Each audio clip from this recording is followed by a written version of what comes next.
உடலில் நோயில்லாமல் நோய் எதிர்ப்பு சக்தியுடன் வாழ வேண்டும் என்றால் மூலிகைகளின் பயன்பாடுகளை அறிந்து கொண்டு அவற்றை முறையாக பயன்படுத்த வேண்டும் என்கிறார் டாக்டர் கௌதமன் அவர்கள். நிகழ்ச்சியில் அடுத்த பகுதியாக வரவிருப்பது பல்லாண்டு வாழ்ந்திட. அன்பான கலைஞர் தொலைக்காட்சி நேயர்களுக்கு என்னுடைய இனிமையான காலை வணக்கங்கள். இன்றைக்கி நம்ம பார்க்கக்கூடிய தாவரத்துடைய பெயர் கரி கும்மட்டிக்காய் அப்படின்னு சொல்லுவோம். பொதுவாக கும்மட்டிக்காயை பற்றி நமக்கு எல்லாமே தெரியும். சின்னதாக இருக்கும், காய் மேலே வரி வரியாக கோடுகள் இருக்கிறத பார்க்க முடியும். ஆனால் பச்சை நிறத்தில் இருக்கிறத பார்க்க முடியும். அது பழுத்ததுனா கூட மஞ்சள் நிறமாகவோ சிவப்பு நிறமாகவோ மாறுறதை நம்ம பார்க்க முடியும். ஆனால் அந்த கரி கும்மட்டிக்காய் அப்படிங்கிறது பார்த்திங்கன்னா கருப்பு நிறமாக இருக்கும். பார்ப்பதற்கே ரொம்ப வித்தியாசமாக இருக்கும். அதுக்கு மேலே அடர் பச்சை நிறமான கோடுகள் இருக்கும். சாதாரணமாக பார்க்கும்போது கருணங்கரையில் கருப்பான காய் மாதிரி தெரியும். வெளிச்சத்தில் எடுத்து இப்படி திருப்பி பார்த்தோன்னா அதில் இருக்க கோடுகள் பளபளப்பாக நமக்கு தெரியறத பார்க்க முடியும். இந்த கரி கும்மட்டிக்காயை பொறுத்தவரையிலும் இன்றைக்கு வயிறு உப்புசம் சம்பந்தப்பட்ட, வயிற்று புண் சம்பந்தப்பட்ட, குடல் புண் சம்பந்தப்பட்ட பிரச்சனைகளை நீக்கக்கூடிய ஒரு மிகச்சிறந்த அருமருந்து அப்படின்னு சொல்லலாம். இன்றைக்கு வயிற்றுப்புண், குடல் புண் இந்த சம்பந்தப்பட்ட பிரச்சனைகள் ஏற்படும்போது நமக்கு ஏற்படுகின்ற மிகப்பெரிய ஒரு பாதிப்பு என்னன்னு பார்த்தீங்கன்னா, ஒன்று வருடம் முழுவதும் மருந்துகளை சாப்பிட வேண்டிய தேவை, இரண்டாவது இரவு நேரங்களில் விரும்பிய உணவுகளை கூட சாப்பிட முடியாமல் நம்ம சிரமப்படுவது தான். இந்த ரெண்டு பிரச்சனையும் குறைக்கக்கூடிய மிகச்சிறந்த அருமருந்துகளில் ஒன்று எது அப்படின்னு கேட்டிங்கன்னா இந்த கருக்கும்மட்டிக்காயை தான் சொல்லணும். பொதுவாக கிராமங்களில் நான் இன்று கூட பார்த்துருக்கேன். எங்கள் ஊர்லலாம் பார்த்திங்கன்னா அந்த கறிக்கும்மட்டிக்காயை எடுத்துகிட்டு இந்த சீசனில் இப்போ கிடைக்கும் கோடை காலத்தில் அப்படியே கத்தியை வச்சு 4ஆக அதை வகுந்துருவாங்க. அதுக்குள்ளே கல் உப்பு அதை அப்படியே நிரப்பி ஒரு தட்டில் வச்சு அப்படியே வெயிலில் வச்சு ஒரு துணி போட்டு மூடி வச்சுருவாங்க. ஒரு வாரம் ஆன பிறகு பார்த்திங்கன்னா அது வறண்டு நல்லா ஊறுகாய் மாதிரி ஆயிரும். அப்புறம் எடுத்து பாத்திரத்தில் போட்டு அப்புறம் வெயிலில் வச்சு டெய்லி மேனேஜ் பண்ணுவாங்க. அந்த மாதிரி இருக்கக்கூடிய அந்த ஊறுகாய் சம்மந்தப்பட்ட உப்பு போட்டு, பொதுவாக நம்ம மருந்தாக ப்ரிப்பேர் பண்ணும்போது கல்லுப்பு போட மாட்டோம், இந்துப்பு வைத்து அதை ப்ரிப்பேர் பண்ணுவோம். இந்த மாதிரி இருக்கக்கூடிய அந்த கரி கும்மட்டிக்காயிலேருந்து எடுக்கக்கூடிய அந்த ஊறுகாயை தினசரி சாப்பிடும்போது ஒரு துளி நீங்கள் உணவோடு சேர்த்து சாப்பிட்டு பாருங்கள். உங்களோட வயிறு பிரச்சனை எங்கே போனதுன்னு தெரியாத அளவுக்கு அப்படியே வயிறு நார்மல் ஆகிறத நம்ம பார்க்க முடியும். வயிறு புண்ணாக இருக்கட்டும், குடல் புண்ணாக இருக்கட்டும், எந்த பிரச்சனையாக இருந்தாலும் சரி உடனே குணமாகிறத பார்க்கலாம். அதே மாதிரி கேர்டுன்னு சொல்லக்கூடிய ஒரு பிரச்சனை, இந்த பிரச்சனை ஏற்படும் போது பெரும்பாலான நேரங்களில் நமக்கு ஏற்படக்கூடிய ஒரு மிகப்பெரிய பாதிப்பு என்ன அப்படின்னு பார்த்தீங்கன்னா, எதை சாப்பிட்டாலும் காலையில் எழுந்த உடனே தண்ணி குடித்தா கூட அப்படியே இங்கேருந்து எரிச்சல் அப்படியே நெஞ்சு பகுதிக்கு வரதை பார்க்க முடியும். சில நேரங்களில் ஏதாவது தெரியாமல் ஒரு காரமான உணவு சாப்பிட்டோன்னா அன்றைக்கி கதையே முடிஞ்சது. இது ஃபுல்லாக ஒரு அடுப்பை தூக்கி உள்ளே வச்சு இங்கெல்லாம் எரிக்க வச்சோன்னா எப்படி எரியுமோ அந்த அளவுக்கு பயங்கரமான எரிச்சல் இருக்கிறத பார்க்க முடியும். அந்த எரிச்சலோட அளவு அதிகமாகும்போது சில நேரங்களில் நம்ம வாந்தி ரத்தமாக கூட வரதை பார்க்க முடியும். கேர்டு சம்பந்தப்பட்ட பிரச்சனை அப்படிங்கிறது இன்றைக்கு நவீன மருத்துவத்தால் தீர்க்க முடியாத ஒரு பிரச்சனை. தினசரி பேண்டாசிட் சம்பந்தப்பட்ட மருந்துகளை எடுத்துக்கொண்டே ஆக வேண்டும் அப்படிங்கிறது அவர்கள் சொல்லக்கூடிய ஒரு விஷயம். ஆனால் இயற்கை முறை மருத்துவத்தில் பார்க்கும்போது இந்த கரி தும்மட்டிக்காய் இந்த கேர்டு பிரச்சனையை நீக்கக்கூடிய ஒரு மிகச்சிறந்த மருந்துன்னு சொல்லலாம். இந்த கரி தும்மட்டிக்காயை உப்பில் வைத்து ஊற வைத்த அந்த ஊறுகாவை எடுத்து சிறிதளவு உணவுடன் கலந்து சாப்பிட்டு பார்த்தோம்னாலே அது வயிற்றுக்குள் போகும்போதே அங்கே இருக்கக்கூடிய அமிலத்தன்மையை எல்லாத்தையும் குறைத்து காரத்தன்மையாக மாற்றி நமக்கு வயிறு சம்பந்தப்பட்ட எரிச்சல், கேர்ட் சம்பந்தப்பட்ட பிரச்சனை இல்லாமல் உடலுடைய ஆரோக்கியத்தில் மிகப்பெரிய ஒரு முன்னேற்றத்தை கொண்டு வருவதை பார்க்க முடியும். இந்த கேர்டு சம்பந்தப்பட்ட பிரச்சனையை முழுமையாக நீக்கக்கூடிய மிகச் சிறப்பான ஒரு மருந்து அப்படின்னு சொல்லும்போது இந்த கரி தும்மட்டிக்காயை தான் நம்ம சொல்லணும். இன்றைக்கு நிறைய பேருக்கு மன அழுத்தம் சம்பந்தப்பட்ட பாதிப்புகள் இருக்கிறத பார்க்குறோம்.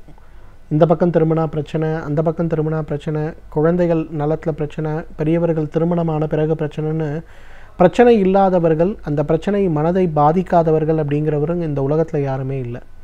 அப்போ இயற்கை முறையில் இது சம்பந்தப்பட்ட பிரச்சனைகள் இல்லாமல் வைத்து உடலை ஆரோக்கியப்படுத்தக்கூடிய மிக முக்கியமான ஒரு மருந்து இருக்கா அப்படின்னு கேட்டிங்கன்னா நிச்சயமாக இருக்கிறது. அதற்கு முதலாவது மருந்து எது அப்படின்னு கேட்டிங்கன்னா இந்த கரி தும்மட்டிக்காயை தான் சொல்லணும். இந்த கரி தும்மட்டிக்காய் இன்றைக்கும் பார்த்திங்கன்னா சீன மருத்துவத்திலையும், இன்னும் ராஜஸ்தான், உத்தரப்பிரதேசம் போகும்போது அங்கே இருக்கக்கூடிய மருந்து முறைகளில் பார்த்திங்கன்னா மனநோய்க்காக கொடுக்கக்கூடிய மிகச்சிறந்த ஒரு மருந்தாக இருக்கிறத பார்க்குறோம். இந்த மருந்தை எடுத்துக்கொள்ளும் போது பார்த்திங்கன்னா உடல் அமைதியாகிறதையும் மனம் அமைதியாகிறதையும் பார்க்க முடியும். ஆங்ஸைட்டி நியூரோசிஸ் அப்படின்னு சொல்லக்கூடிய பிரச்சனை, பொதுவாக மருந்துகள் ஏதாவது சாப்பிட்டோம்னா பயங்கரமான பதட்டம் ஏற்படுறதை நம்ம பார்க்க முடியும். ஐயோ நாளைக்கு 5 மணிக்கு வேலைக்கு கிளம்பணுமே, அப்போ ராத்திரியெல்லாம் தூங்காமல் 1 மணி நேரத்துக்கு ஒரு முறை நேரம் பார்க்குறத பார்க்க முடியும். சிலரெல்லாம் பார்த்திங்கன்னா இரவு தூக்கம் மட்டுமல்ல, பகல் நேரங்கள்லேயும் அதிக டிஸ்டர்ப் ஆகிறத பார்க்க முடியும். அந்த மாதிரி டிஸ்டர்ப் ஆகும்போது வயிறு சம்மந்தப்பட்ட உபாதைகளாக இரிட்டபிள் பவல் சிண்ட்ரோம் ஏற்படுறத பார்க்க முடியும். எங்கேயாவது வெளியில் போகணுன்னா உடனே மோஷன் வர மாதிரி இருக்கும், மோஷன் போயிட்டு வந்தால் கிளம்பலாமா திரும்பவும் வர மாதிரி இருக்கும். இதுக்காகவே வெளியில் போகாமல் இருக்கக்கூடிய ஆண்களும் பெண்களும் நிறைய பேர் இருக்கிறத பார்க்குறோம். இந்த பிரச்சனையை நீக்கக்கூடிய மிகச்சிறந்த ஒரு மருந்து எதுன்னு கேட்டிங்கன்னா இந்த கரித்தும்மட்டிக்காய்ன்னு தான் சொல்லணும். கரித்தும்மட்டிக்காயிலிருந்து எடுக்கக்கூடிய சூரணத்தை காலை ஒரு முறை, இரவு ஒரு முறை உணவுக்கு முன்பு அப்படின்னு நம்ம எடுத்துக்கொள்ளும்போது படிப்படியாக உடலில் இருக்கக்கூடிய கழிவுகள் வெளியேற்றப்பட்டு உடலுடைய ஆரோக்கியத்தில் மிகப்பெரிய ஒரு மாற்றம் ஏற்படுவதை நம்ம பார்க்க முடியும். ஏன்னா இன்றைக்கு நிறைய பேர் பார்த்திங்கன்னா மனம் சம்பந்தப்பட்ட பிரச்சனைகள் ஏற்படும்போது அதற்கான மருந்துகளை எடுத்துக்கொண்டு அதனால் ஏற்படுகின்ற பக்க விளைவுகள் அந்த மருந்துகளாலும் பிரயோஜனம் இல்லாமல் அவதிப்படுறதை பார்க்குறோம். ஆனால் அந்த கரித்தும்மட்டிக்காயை எடுத்துக்கொள்ளும்போது ஜீரண உறுப்புகள் பலனமடைவதை பார்க்க முடியும். தூக்கம் சம்பந்தப்பட்ட பிரச்சனைகள் மட்டுமல்ல, மன அழுத்தம், தேவையற்ற மன அழுத்தம், பதட்டம், ஆங்ஸைட்டி சம்பந்தப்பட்ட பிரச்சனைகளில் ஒரு மிகப்பெரிய முன்னேற்றம் ஏற்படுவதை பார்க்க முடியும். ஓசிடின்னு ஒரு பிரச்சனை, அப்சசிவ் கம்பல்சிவ் டிஸார்டர்னு ஒரு பிரச்சனை. பாத்ரூம் போனாங்கன்னா குறைஞ்சது ஒரு 10 நிமிஷம் கையை கழுவுவாங்க. அதே போல் குளிக்க போகிறாங்கன்னா குறைஞ்சது ஒரு 30 to 45 minutes குளிப்பாங்க. அதே போல் ஒரு தட்டு நீங்கள் வாஷ் பண்ணி அப்போ தான் அவங்க கண் முன்னால் கொண்டு வந்து வைப்பீங்க, அந்த தட்டை திருப்பி கொண்டு போய் வாஷ் பண்ணி கொண்டு வந்து வைப்பாங்க. யாராவது அவங்கள துணிகளை தொட்டாலோ அல்லது படுக்கையை தொட்டால் கூட உடனே டிஸ்டர்ப் ஆகக்கூடிய ஒரு சூழல் ஏற்படுவதை பார்க்க முடியும். இதற்கு ஓசிடின்னு பேர். இந்த ஓசிடி சம்பந்தப்பட்ட பிரச்சனைகளை குறைத்து உடலை பலப்படுத்துகின்ற மிகச்சிறந்த மருந்துகளில் ஒன்று எது அப்படின்னு பார்த்தீங்கன்னா இந்த கரித்தும்மட்டிக்காயை தான் சொல்லணும். கரித்தும்மட்டிக்காயிலிருந்து எடுக்கக்கூடிய சூரணத்தை காலை ஒரு முறை, இரவு ஒரு முறை அப்படிங்கிற மாதிரி உணவுக்கு முன்பு சிறிதளவு வெந்நீர் அல்லது நீர் மோரில் கலந்து சாப்பிட்டாலே இந்த ஓசிடி அப்சசிவ் கம்பல்ஷன் டிஸார்டர் கொஞ்சமாக குறையிறத பார்க்க முடியும். ஏன்னா இன்றைக்கு நிறைய பேருக்கு பார்த்திங்கன்னா சில குழந்தைகளோட பெற்றோர்கள் கூட கூட்டிகிட்டு வந்திருக்காங்க. வேலைக்கு போகக்கூடிய இடங்களில் கூட பாத்ரூம் போகிறேன்னு சொல்லிட்டு போயிட்டு அடுத்த 1 மணி நேரம் இவங்க பாத்ரூமை விட்டே வெளியில் வரலன்னு கம்ப்ளைண்ட்ஸ் வருது. பள்ளிக்கு செல்லக்கூடிய குழந்தைகள் பாத்ரூம் போக மாட்டேங்கிறாங்க, அப்படி மீறி போனாங்கன்னா வெளியில் வரத்துக்கு ரொம்ப கஷ்டப்படுறாங்க அப்படின்னு சொல்லக்கூடியது கூட பார்க்குறோம். ஸோ இது சம்மந்தப்பட்ட பிரச்சனைகளை குறைப்பதற்கான மிகச்சிறந்த மருந்து எதுன்னு பார்த்தீங்கன்னா அந்த கரித்தும்மட்டியை தான் சொல்லணும். கரித்தும்மட்டியிலிருந்து எடுக்கக்கூடிய சூரணம் அல்லது கரித்தும்மட்டியை பதப்படுத்தி எடுக்கக்கூடிய ஊறுகாய் அப்படிங்கிறது உடலை மேம்படுத்துவதற்கான ஒரு மிகச்சிறந்த அருமருந்துன்னு சொல்லலாம். இதை ஒரு உணவாகவோ அல்லது மருந்தாகவோ தொடர்ந்து நம்ம பயன்படுத்தி வந்தாலே நம்மாலும் பல்லாண்டு காலம் ஆரோக்கியமாக வாழ்ந்திட முடியும். நம் சமூகத்தில் நடக்கும் பிரச்சனைகளை கண்டு ஒதுங்கி விடாமல் அவற்றை எப்படி எதிர்கொள்ள வேண்டும், எவ்வாறு கையாள வேண்டும் என்பதை பற்றி ஒவ்வொரு நாளும் நம்மிடையே பேசி வருகிறார் எழுத்தாளர் மனுஷபுத்திரன் அவர்கள். நிகழ்ச்சியில் அடுத்த பகுதியாக வரவிருப்பது தீதும் நன்றும்.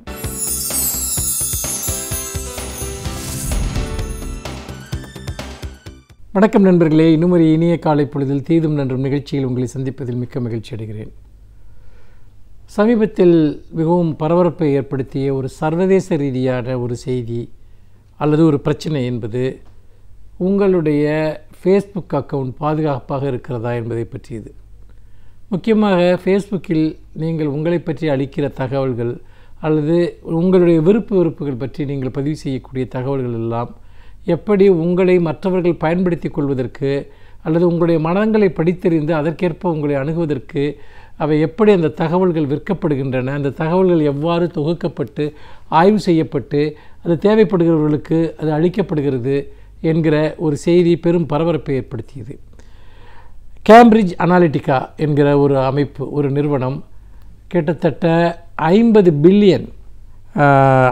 மில்லியன் ஃபேஸ்புக் பயனாளிகள் அவர்களுடைய அந்த கணக்கில் இருக்கக்கூடிய அவர்களை பற்றிய தகவல்களை எல்லாம் தரவிறக்கம் செய்து அதை தொகுத்து அதன் அடிப்படையில் இதை அவர்கள் அமெரிக்க அதிபர் டொனால்ட் ட்ரம்ப் அவர்களுடைய தேர்தல் பிரச்சாரத்தின் போது அதற்காக விற்றார்கள் என்கிற செய்தி மட்டுமல்ல, இந்தியாவில் இருக்கக்கூடிய நடந்த சில தேர்தல்களிலும் கூட இந்த அணுகுமுறை பயன்படுத்தப்பட்டது. அதாவது ஃபேஸ்புக் பயனாளிகளுடைய தகவல்களின் அடிப்படையில் சமூக வலைத்தளங்களில் பிரச்சார உத்திகள் வகுக்கப்பட்டன என்று இன்றைக்கு செய்திகள் வெளிவந்த வண்ணம் இருக்கின்றன. முக்கியமாக இதை அவர்கள் எப்படி வரையறுக்கிறார்கள் என்றால் 2 ஒரு தொழில்நுட்ப ரீதியான ஒரு நுட்பமான வார்த்தைகளால் வரையறுக்கிறார்கள். ஒன்று சைக்கோகிராஃபிக் மெசேஜிங் என்பது ஒன்று. அதாவது சைக்கோகிராஃபிக் மெசேஜிங் என்று சொன்னால் உங்களுடைய மன அமைப்பு அந்த மன அமைப்பை எப்படி கண்டுபிடிப்பது? அப்படி என்று சொன்னால், நீங்கள் உதாரணமாக உங்களுடைய ஃபேஸ்புக் அக்கௌண்ட்டில் உங்களுக்கு என்னென்ன பிடிக்கும், உங்களுடைய அரசியல் சார்புகள் என்ன, உங்களுடைய வயது, பிறந்த தேதி, பாலினம் உள்ளிட்ட பல விஷயங்களை பதிவு செய்கிறீர்கள். அதில் நீங்கள் அதே போல் நீங்கள் தொடர்ந்து அதில் பதிவு செய்யக்கூடிய செய்திகள், அதாவது ஸ்டேட்டஸ் என்று சொல்லக்கூடிய செய்திகள், நீங்கள் இது மெசஞ்சர் மூலமாக நீங்கள் பரிமாறிக்கொள்ளக்கூடிய தகவல்கள், நீங்கள் எந்த விதமான பக்கங்களை அதிகமாக சென்று பார்க்கிறீர்கள், இதையெல்லாம் அவர்கள் தொகுக்கிறார்கள். ஒவ்வொரு ப்ரொஃபைல், ஒவ்வொருவருடைய விஷயத்திலும் அவர்களுடைய ஈடுபாடுகள் அனைத்தும் மிக துல்லியமாக இது தொகுக்கப்படுகின்றன. இதைத்தான் அவர்கள் சைக்கோகிராஃபிக் மெசேஜிங் என்கிறார்கள். அதாவது உங்கள் உளவியலுக்கேற்ற செய்திகளை உங்களுக்கு அளிப்பது, உங்கள் மனச்சாய்வுகளுக்கேற்ற செய்திகளை உங்களிடம் அளிப்பது. அப்படி அளிப்பதன் மூலமாக உங்களை உளவியல் ரீதியாக வென்றெடுத்தல். இன்னொரு முக்கியமான விஷயம் என்ன சொல்கிறார்கள் என்றால், பிஹேவியல் மைக்ரோ டார்கெட்டிங் என்கிற ஒரு விஷயத்தை சொல்கிறார்கள். நான் ஏற்கனவே குறிப்பிட்டது போல உங்களுடைய நடத்தை, அதாவது நீங்கள் என்னென்ன விதமான விஷயங்களை செய்கிறீர்கள், என்னென்ன விதமாக ஃபேஸ்புக்கில் எத்தனை விதமான செயல்பாடுகளை மேற்கொள்கிறீர்கள் என்பதை மிக நுணுக்கமாக துல்லியமாக ஆய்வு செய்து அதன் அடிப்படையில் உங்களை அணுகுவது அல்லது உங்களுக்கான செய்திகளை அனுப்புவது தான் இந்த பிஹேவியரல் மைக்ரோ டார்கெட்டிங் என்பதாகும். நடத்தை சார்ந்த நுண்மையான ஒரு அணுகுமுறை என்பது. இப்படியாக உளவியல் ரீதியாகவும் உங்களுடைய எண்ணங்களின் அடிப்படையிலும் உங்களுடைய செயல்களின் அடிப்படையிலும் நீங்கள் தொடர்ந்து கண்காணிக்கப்படுகிறீர்கள் என்பது உண்மையிலேயே ஒரு மிகப்பெரிய ஒரு பரபரப்பூட்டக்கூடிய ஒரு செய்தி தான். ஆனால் இந்த செய்தி புதிதல்ல, இந்த செய்தி ஏற்கனவே நாம் அறிந்தது தான். ஆனால் இதை எந்த அளவிற்கு இவர்கள் மிகப்பெரிய அளவிற்கு இன்று தேர்தல் முறையோடு தொடர்பு படுத்தி அதை மேற்கொள்கிறார்கள் என்பதுதான் மிக முக்கியமான ஒரு விஷயமாக இருக்கிறது. இப்பொழுது நீங்கள் உதாரணமாக ஒரு குறிப்பிட்ட விதமான ஈடுபாடு கொண்டவராக இருந்தால் உங்களுடைய ஃபேஸ்புக் பக்கத்தில் வரக்கூடிய அந்த செய்திகள் எல்லாமே உங்களுடைய விருப்பத்திற்கேற்ற விளம்பரங்கள் வருவதை நீங்கள் பார்க்கலாம். அது அரசியல் ரீதியான விளம்பரங்களாக இருக்கலாம், பொருட்கள் சார்ந்ததாக இருக்கலாம். உதாரணமாக ஒரு சோபாவை நீங்கள் வீட்டு உபயோகப் பொருட்கள் வாங்குவது தொடர்பாக நீங்கள் சில இணையதளங்களுக்குள் சென்று நீங்கள் தேடுதல் நடத்தியிருந்தால் அடுத்து வரக்கூடிய பல நாட்களுக்கு அந்த வீட்டு உபயோகப் பொருட்கள், அதாவது சோபா அல்லது பீரோ போன்ற கட்டில் போன்றவற்றுடைய விளம்பரங்களே தொடர்ச்சியாக வருவதை பார்க்கலாம்.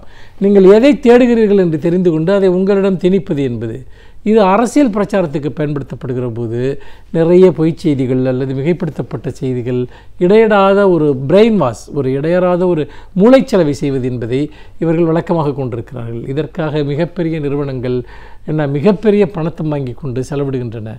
ஆனால் இதில் என்ன நாம் கவனிக்க வேண்டிய விஷயம் என்று சொன்னால், நாம் இந்த நிறுவனங்களினுடைய நம்முடைய அந்தரங்க தகவல்களை திருடி வைத்து கொண்டு அல்லது அவற்றை பறித்து கொண்டு அதன் மூலமாக நம்மை கையாள விரும்புகிறவர்களுக்கு இவை ஒரு மிகப்பெரிய ஏஜெண்டாக செயல்படுகின்றன.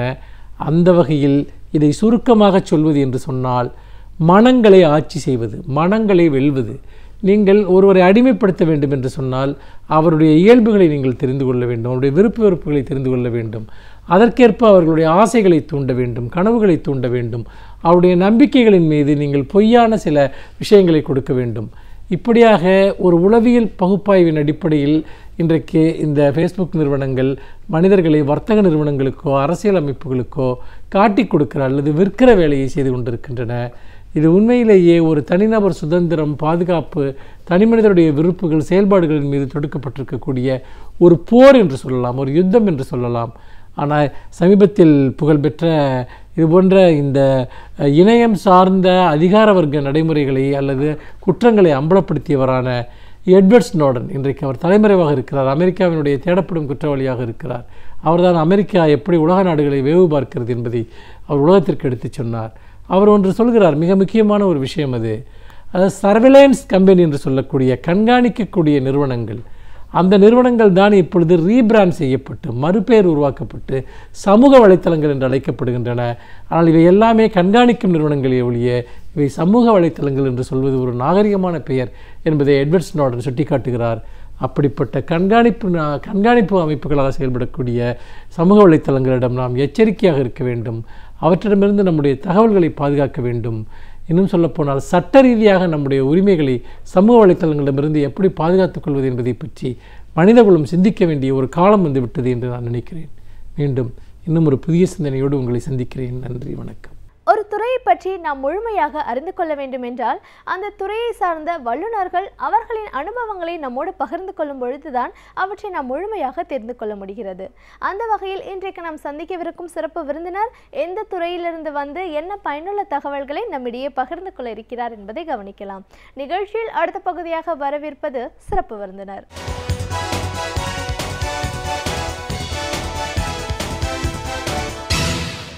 வணக்கம் நேயர்களே, விடியலே வா நிகழ்ச்சியின் சிறப்பு விருந்தினருக்கான நேரம் இது. இன்றைய சிறப்பு விருந்தினர் தமிழகத்தின் காங்கிரஸ் கட்சியின் செய்தி தொடர்பாளர் திரு SM இதயத்துல்லா. இன்றைய அரசியல் சூழல்ல மிகவும் பரபரப்பாக பேசக்கூடியது காவிரி மேலாண்மை வாரியம். இந்த வாரியம் அமைக்கப்படுமா அமைக்கப்படாதா அப்படின்ற ஒரு பல கேள்விகள் இருக்கக்கூடிய சூழல்ல இதோட அவசியம் என்ன, இதோட முக்கியத்துவம் என்ன, இப்படி இன்னைக்கு பல விஷயங்களை நம்ம அவர்கிட்ட கேட்டு தெரிஞ்சுக்கலாம். வணக்கம் சார். வணக்கம், வாழ்த்துக்கள். தமிழகத்தோட காங்கிரஸ் கட்சியின் செய்தி தொடர்பாளராக உங்களை முதல்ல எங்கள் நிகழ்ச்சிக்கு நாங்கள் வரவேற்கிறோம் சார்.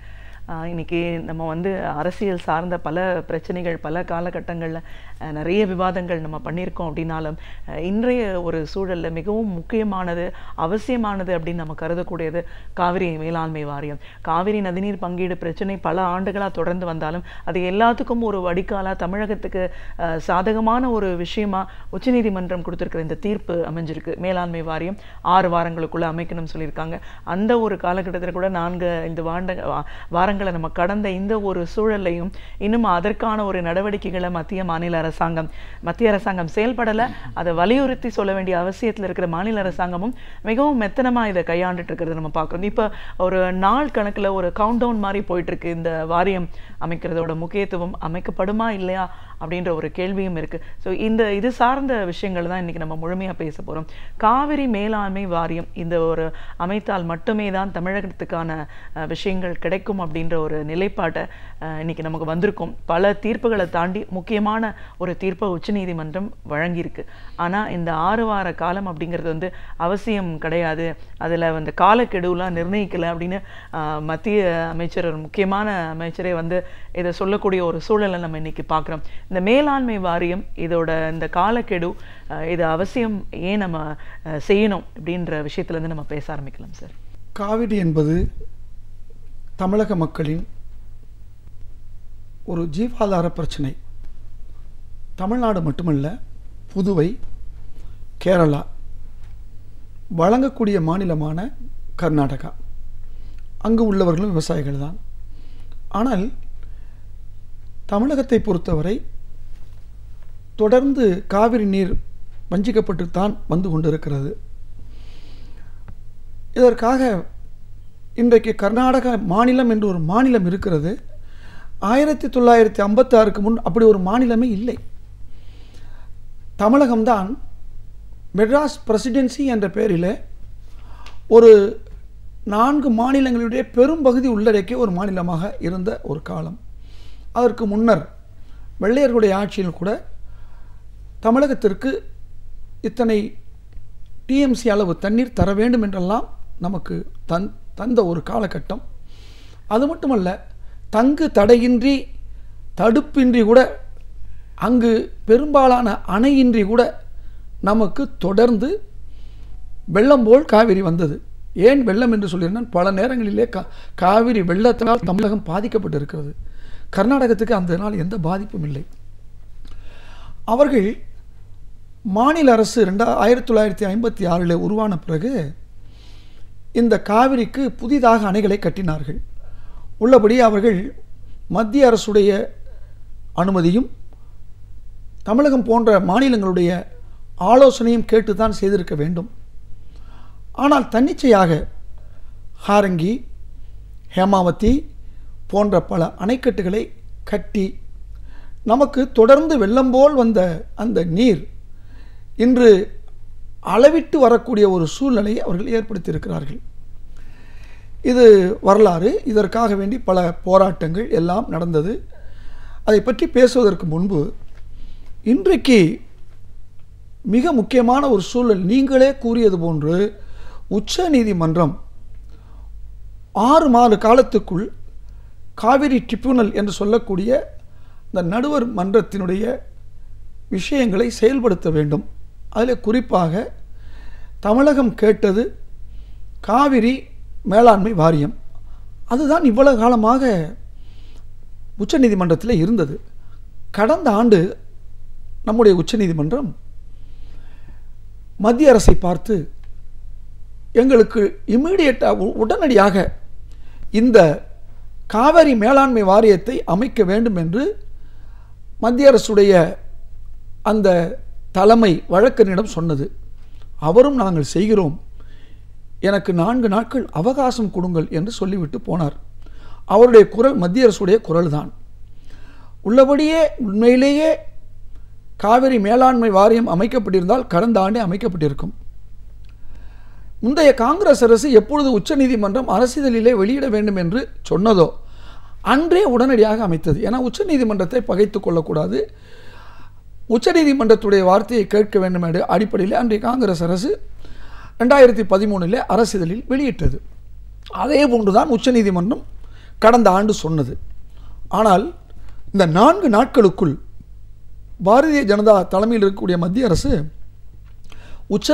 உச்சநீதிமன்றத்திலே அதனுடைய அந்த தீர்ப்பை மதிக்காமல், அவருடைய ஆலோசனையை மதிக்காமல், தலைமை வழக்கறிஞர் நான் வார்த்தை தந்துவிட்டேன், 4 நாட்களுக்குள் அமைக்கிறேன் என்று சொல்லிவிட்டு வந்திருக்கிறேன் என்று சொல்லியும் கூட இல்லை இல்லை நாங்கள் பாராளுமன்றத்திலே முடிவு செய்துதான் இதை அறிவிப்போம் என்று கடந்த ஆண்டு சொன்னார்கள். ஏறத்தாழ 1 வருடம் வழக்கம் போல தொடர்ந்து தமிழகத்திற்கு இந்த நீதிமன்றங்கள் மூலமாகத்தான் நமக்கு நல்ல தீர்ப்புகள் கிடைத்திருக்கிறது. அந்த அடிப்படையிலே அந்த 1 வருட காலமாக மத்திய அரசு நாங்கள் பாராளுமன்றத்திலே இதை எடுப்போம் என்று சொன்னார்கள். ஏறத்தாழ 3 பாராளுமன்ற கூட்டங்கள் நடந்து முடிந்து விட்டது. இந்த 3 பாராளுமன்ற கூட்டங்களிலும் இது போன்ற எந்த ஒரு மசோதாவையும் அல்லது இது சம்பந்தமாக ஒரு ஆலோசனை குழுவையும் மத்திய அரசு கூட்டவில்லை. ஏறத்தாழ 50க்கு மேற்பட்ட பாராளுமன்ற உறுப்பினர்கள் இன்று அதிமுக வசம் ஆளுகின்ற கட்சி, அவர்களும் இது பற்றி 1 வருடமாக எந்தவித கவலைப்படாமலும் ஏன் இந்த மசோதாவை கொண்டு வரவில்லை இன்று ஆந்திரா போன்ற மாநிலங்கள் தங்களுடைய தேவைக்காக போராடுவது போன்று இந்த ஏறத்தாழ 9-10 மாதங்களாக அவர்கள் போராடி இருக்க வேண்டும், போராடவில்லை. இங்கு இருக்கக்கூடிய எதிர்க்கட்சிகள் தான் இதை சொல்லிக்கொண்டே இருந்தன. ஆனால் எதிர்க்கட்சியினுடைய குரல்களிலே பலவீனம்தான் காரணம். இங்கு அதிகமான பாராளுமன்ற உறுப்பினர்கள் இல்லை, இருந்தாலும் கூட அவர்கள் வலியுறுத்தி கொண்டுதான் இருந்தார்கள். இப்படிப்பட்ட நிலையில்தான் இந்த காவிரி மேலாண்மை வாரிய விஷயத்திலே தள்ளி போடப்பட்டு இன்று மீண்டும் உச்சநீதிமன்றம் மத்திய அரசை கண்டித்திருக்க வேண்டும். உச்சநீதிமன்றம் கண்டிக்கவில்லை, என்னால் காலம் வரும்பொழுது பார்த்து கொள்ளலாம் என்று இப்பொழுது இந்த 6 வார காலத்திலே நீங்கள் அமைத்தே தீர வேண்டும் என்று சொன்னார்கள். சொல்லும்போது தீர்ப்பிலே கேள்வி என்பது உச்ச மேலாண்மை வாரியம்தான். ஆனால் அவர்கள் சொன்ன வார்த்தை இந்த ஸ்கீம் என்ற வார்த்தையை அவர்கள் போட்டிருக்கிறார்கள். அதாவது 6A 6(2) என்ற அந்த வரிகளில் இந்த விஷயத்திலே நீங்கள் நிறைவேற்ற வேண்டியதை நிறைவேற்றுங்கள் என்று அர்த்தம். ஸ்கீம் என்று சொன்னால் அந்த நெறிகளை நீங்கள் நிறைவேற்றுங்கள் என்றுதான் அர்த்தம். ஆனால் இதிலே முழுமையாக இல்லை என்று தெரிந்திருக்க வேண்டிய தமிழக அரசாங்கம் 6 வாரத்திற்கு முன்பு என்ன செய்திருக்க வேண்டும்? புத்திசாலித்தனமாக இருந்தால் இதிலே மேலாண்மை வாரியம் என்ற வார்த்தை இல்லையே என்று அவர்கள்தான் உச்சநீதிமன்றத்திலே போய் அணுகி இதன் பொருள் என்ன, ஏன் இந்த வார்த்தையை ஸ்கீம் என்று போட்டீர்கள், நாங்கள் கேட்டது மேலாண்மை வாரியம் தானே என்று தமிழக அரசு என்ன செய்திருக்க வேண்டும்? அவர்கள்தான் வழக்கறிஞர்களை வைத்து, நம்முடைய வழக்கறிஞர்களை வைத்து இந்த 6 மாதத்திற்கு முன் 6 வாரம் என்று சொன்ன உடனே போய் கேட்டிருக்க வேண்டும். ஆனால் ஏதோ ஒரு சதித்திட்ட வகுத்தது போன்று மத்திய மாநில அரசுகள் இன்று இந்த காவேரி மேலாண்மை விஷயத்திலே மத்திய அரசுடைய அபிலாஷைகளுக்கு உட்பட்டு இந்த மாநில அரசும் ஈடுபடுகிறதோ என்று மக்கள் சந்தேகிக்கக்கூடிய ஒரு அளவில் இதை அப்படியே கிடப்பிலே போட்டார்கள். சரி, நாம் கேட்டது மேலாண்மை வாரியம், அதுதான் இந்த வார்த்தை வருகிறது என்று சொன்னோம். இங்கே இருக்கக்கூடிய பாரதிய ஜனதா தலைவர்கள் கூட ஊடகங்களிலே பேசும்போது ஸ்கீம் என்று தான் சொல்கிறார்கள். அவர் ஒரு தடவை கூட மேலாண்மை வாரியத்தை பற்றி அவங்களும் பேச மாட்டேங்கிறாங்க.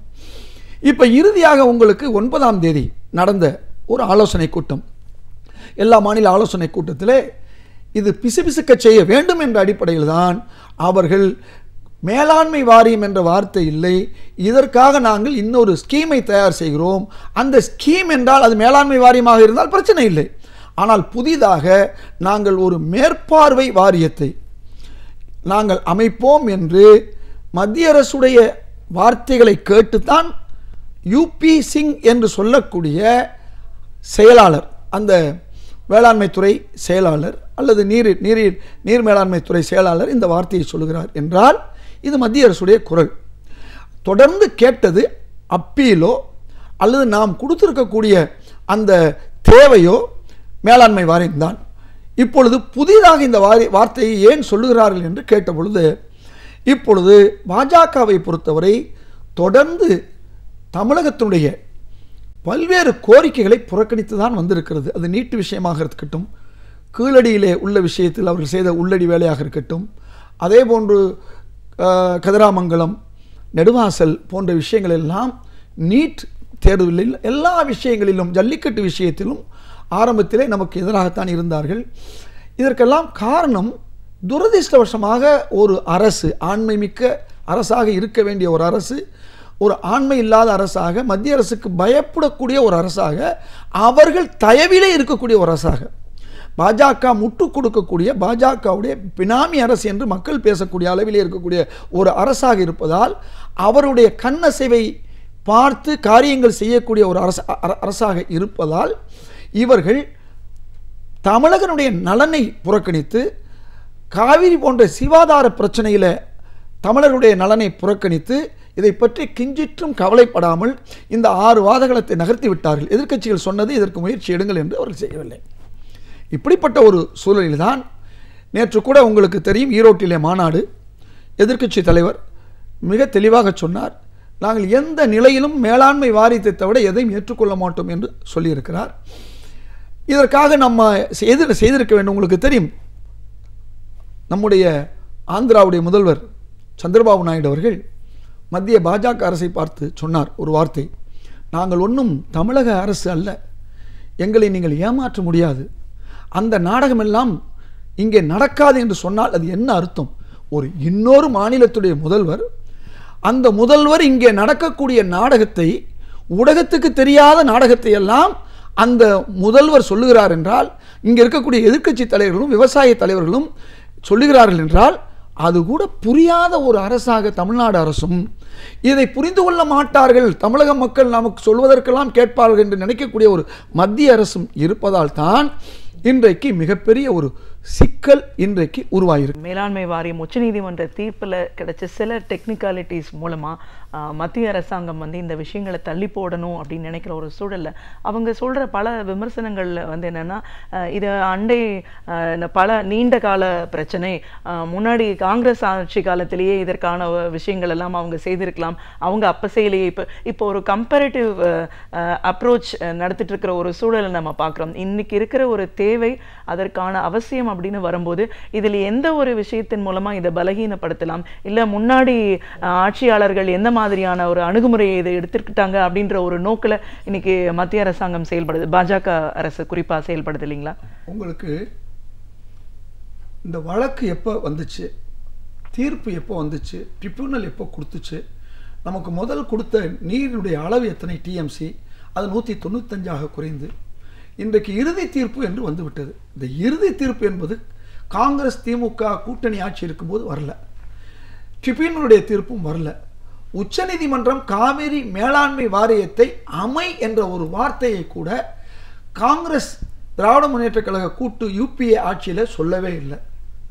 ஆனால் அப்பொழுது அரசிதழிலே வெளியிட வேண்டும் என்று உச்சநீதிமன்றம் 2013 சொன்ன உடனேயே அன்றைய காங்கிரஸ் அரசு அரசிதழிலே வெளியிட்டது, உச்ச நீதிமன்றத்தை மதித்தது.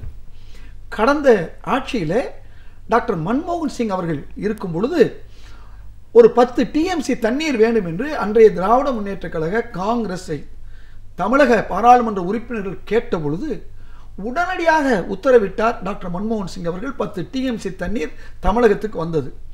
அதே நிலைதான் சமீபத்தில் ஏற்பட்டது. இன்றைய பிரதமர் மோடி நினைத்திருந்தால் ஒரு 5 டிஎம்சி தண்ணீராவது கொடுங்கள் என்று சொல்லியிருக்கலாம்.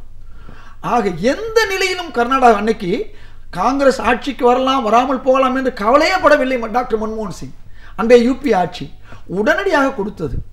நீங்கள் 2012 வரையும் முன்னாள் முதல்வர் கலைஞர் இருக்கும் பொழுது இருபோக சாகுபடி சிறப்பாக நடந்தது. 2012 கூட இந்த ஆட்சி வந்த பிறகு அந்த முதல் குருவை கூட திமுக ஆட்சியில் ஏற்படுத்திய அந்த சேமிப்பின் காரணமாகத்தான் நடந்தது. 13, 14, 15, 16, 17 இன்று வரை முழுமையாக காவிரி டெல்டாவிலே இருபோக விவசாயம் முழுமையாக நடைபெறாததுக்கு யார் காரணம்? அப்ப இது 2013 அரசியல் வெளியிட்டு 2014 திரு மோடி அவர்களுடைய அரசு வந்து விட்டது. நான் கேட்கிறேன், இந்த காவிரி பிரச்சனையிலே ஒரு பேச்சுக்காக வைத்துக் கொள்வோம். திமுகவோ காங்கிரஸோ சரியாக செயல்படவில்லை. நாம் செயல்பட்டு விட்டோம் என்பதை நான் தெளிவாக சொல்லிட்டேன். 2013 ஆட்சியில் இருக்கும்போது அரசியலில் நாம் தான் வெளியிட்டோம். அப்படி அதே நேரத்தில் கோர்ட்டில் வந்து தீர்ப்புக்கான காரியம் நகர்ந்து கொண்டே போகிறது. அந்த நகர்ந்த நேரம் நாம் ஆட்சியில் இருந்த நேரம், தீர்ப்பு வந்த நேரம் நம்முடைய பாஜக ஆட்சி, அதிமுக ஆட்சி. இந்த 2 ஆட்சியும் சரியாக இல்லை என்று வைத்துக் கொள்வோம். அந்த 2 ஆட்சியும் தான் போயிருச்சே. 2011 சரி, 2014 யூபிஏ உடைய ஆட்சி, காங்கிரஸ் திமுக உள்ளிட்ட கட்சிகளுடைய கூட்டணி ஆட்சி போயிருச்சு. அப்படி என்றால் நீங்களாவது செய்வீர்கள் என்று தானே தமிழக மக்கள் 37 இடங்களை உங்களுக்கு தந்தார்கள் 2014. நீங்க அந்த மாதிரி சொன்னீங்க. அவர்கள் செய்யவில்லை, நாங்கள் செய்வோம் என்று சொல்லி 37 பாராளுமன்ற உறுப்பினர் இடங்களை பெற்றீர்களே, ஏன் செய்யவில்லை என்று மக்கள் கேட்க மாட்டார்களா? இன்றைக்கு உங்கள் மீது எரியப்பட்ட பந்தை நீங்கள் அடுத்தவர்கள் எப்படி தூக்கி போட முடியும்? உங்க காலத்துல தான் இறுதி தீர்ப்பு வந்திருக்கு, ட்ரிபியூனலுடைய தீர்ப்பு வந்திருக்கு. உங்க காலத்துல தான் 6 வார கெடுவுக்குள் நீங்கள் உச்ச நீதிமன்ற தீர்ப்பை மதித்து காவிரி மேலாண்மை வாரியத்தை அமைக்க வேண்டும் என்று வந்திருக்கு. திமுக ஆட்சியில் வந்ததா? காங்கிரஸ் ஆட்சியில் வந்ததா? இல்லையே. அப்ப அடுத்தவர்கள் மீது பழி போடுவது எதற்கு? உங்களிடம் ஆட்சியை கொடுத்திருக்கிறார்கள். இந்த 4 ஆண்டுகளாக பாஜக ஆட்சி ஏன் இதை செய்யவில்லை? 6.5-7 ஆண்டுகளாக ஏன் அதிமுக ஆட்சி இதற்கான எந்த முயற்சி எடுக்கவில்லை? நாங்கள் தான் நீதிமன்றத்துக்கு போனோம், நாங்கள் தான் தீர்ப்பு வாங்கினோம் என்றால் ஏதோ நேற்று நீங்கள் ஆட்சிக்கு வந்தவுடனே நாங்கள் எந்த நீதிமன்றத்துக்கும் போல. இது 1970களில் இருந்தே உச்ச நீதிமன்றத்திலே திமுக ஆட்சி இருக்கும் பொழுதும் சரி, காங்கிரஸ் உடைய பாராளுமன்ற உறுப்பினர்கள் அந்த காலகட்டத்திலே எங்களுடைய பாராளுமன்ற உறுப்பினராக இருந்த எங்களுடைய சுதர்சன் நாச்சியப்பன் அவர்களும் ஞானதேசின் அவர்களும் இதற்காக அங்கிருந்த இங்கு இருக்கக்கூடிய விவசாயிகள் சேர்ந்து போராடியவர்கள் உண்டுதானே. ஆக நீதிமன்ற தீர்ப்புக்கு தான் இன்னைக்கு எந்த அரசும் பணியும் என்றால் உங்கள் காலத்தில் நீதிமன்ற தீர்ப்பு வந்திருக்கிறது. இந்த நேரத்தில் நீங்க இதை அழுச்சாட்டியமாக இதை மாற்றுவதற்காக வேண்டி 6A இது ஸ்கீம், 6.2 இது வந்து காவிரி மேலாண்மை வாரியம் சொல்லவில்லை என்று நீங்கள் சொல்லலாமா? நீங்கள் மேலாண்மை வாரியம் அமைத்தால் உங்களின் உச்ச நீதிமன்றம் ஏன் ஸ்கீம் கொண்டு வரணும்னு கேட்குமா? உச்ச நீதிமன்றம் சொன்ன ஸ்கீமே மேலாண்மை வாரியம் தானே. அப்ப இந்த கர்நாடகத்திலே பாஜக வெற்றி பெற வேண்டும் என்ற ஒரே காரணத்திற்காக வேண்டி இன்றைக்கு தென்னகத்திலே பாஜகவுடைய பிடி அங்கு மட்டும்தான் இருக்கிறது. இன்று கூட நடக்கக்கூடிய விஷயம், இன்று காலையிலே வந்திருக்கக்கூடிய ஒரு செய்தி, கர்நாடகத்துடைய தேர்தலை அறிவிக்கப் போவதாக தகவல் வந்திருக்கிறது. தேர்தல் ஆணையம் அப்படி தகவல் வந்தால் இதைத்தான் பாஜக எதிர்பார்த்து கொண்டிருக்கிறது. இதை காரணம் காட்டி, எதை காரணம் காட்டி தேர்தல் அறிவிப்பு வந்து விட்டது, எங்களை தேர்தல் ஆணையம் கேட்கும், உச்சநீதிமன்றத்துடைய இந்த தீர்ப்பை நாங்கள் நிறைவேற்ற முடியாது என்று சொல்வதற்கும், ஏன் கேபினட் கூட்டத்தில் கூட இதை பற்றி பேச முடியாது, அப்படியே பேசினாலும் கூட அந்த அந்த அமைச்சகத்தில் கூட இதை பற்றி பேச முடியாது, இது தேர்தல் வந்துவிட்டது என்று சொல்லி தள்ளி போடுவதற்கு செய்த ஒரு சூழ்ச்சி தான். அந்த சூழ்ச்சிக்கு அதிமுக இரையாகி தமிழக மக்களை இரையாக்கி இருக்கிறது என்ற ஒன்றுதான் இன்றைக்கு தெளிவாக நடந்திருக்கிறது என்று மக்கள் எல்லாருக்கும், குழந்தைகள் முதல் பெரியவர்கள் வரை, இப்படி காவிரி மேலாண்மை வாரியத்தில் இந்த அரசு அழுச்சாட்டியம் காட்டுகிறது என்ற நிலையிலே இன்னைக்கு இருக்கிறது. கண்டிப்பா சார். ஒரு மாநிலத்தோட வளர்ச்சி, மக்களோட நலன் இதெல்லாம் சார்ந்துதான் ஒரு அரசாங்கம் செயல்படும். ஒரு டெமோக்ராட்டிக், ஒரு ஜனநாயக நாட்டில் மக்கள் ஆட்சின்னு நம்ம சொல்லக்கூடிய ஒரு சூழலை, மக்களால் நான், மக்களுக்காகவே நான் சொல்ல ஒரு அதிமுக ஆட்சி வந்து இன்னைக்கு மக்கள் நலத்திட்டங்கள் எல்லாவற்றையுமே புறக்கணித்து மத்திய அரசாங்கத்தோட ஒரு சாதகமான விஷயங்களுக்கான துணை போகிற ஒரு சூழலை நம்ம பார்க்குறோம். இப்படிப்பட்ட ஒரு சூழலில் இன்னைக்கு பல போராட்டங்கள் ஒவ்வொரு துறை சார்ந்தும் எல்லோரும் எதிர்பார்க்கக்கூடிய ஒரு விஷயம் என்னன்னா, கண்டிப்பாக ஒரு மாற்றம் தேவை.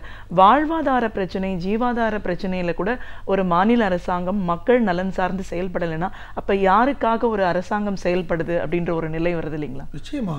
இன்றைக்கு நியூட்ரினோ பிரச்சனை, கேரளாவிலே எக்கச்சக்கமான மலைகள் இருக்கிறது. தமிழகத்திலே கணக்கு போட்டு பார்த்தால் மிக குறைந்த பகுதி தான். இன்றைக்கு தேனி மாவட்டத்தில் எப்படியாவது இதை கொண்டு வந்து விட வேண்டும். ஏனென்றால் கேரளா தடுக்கிறது.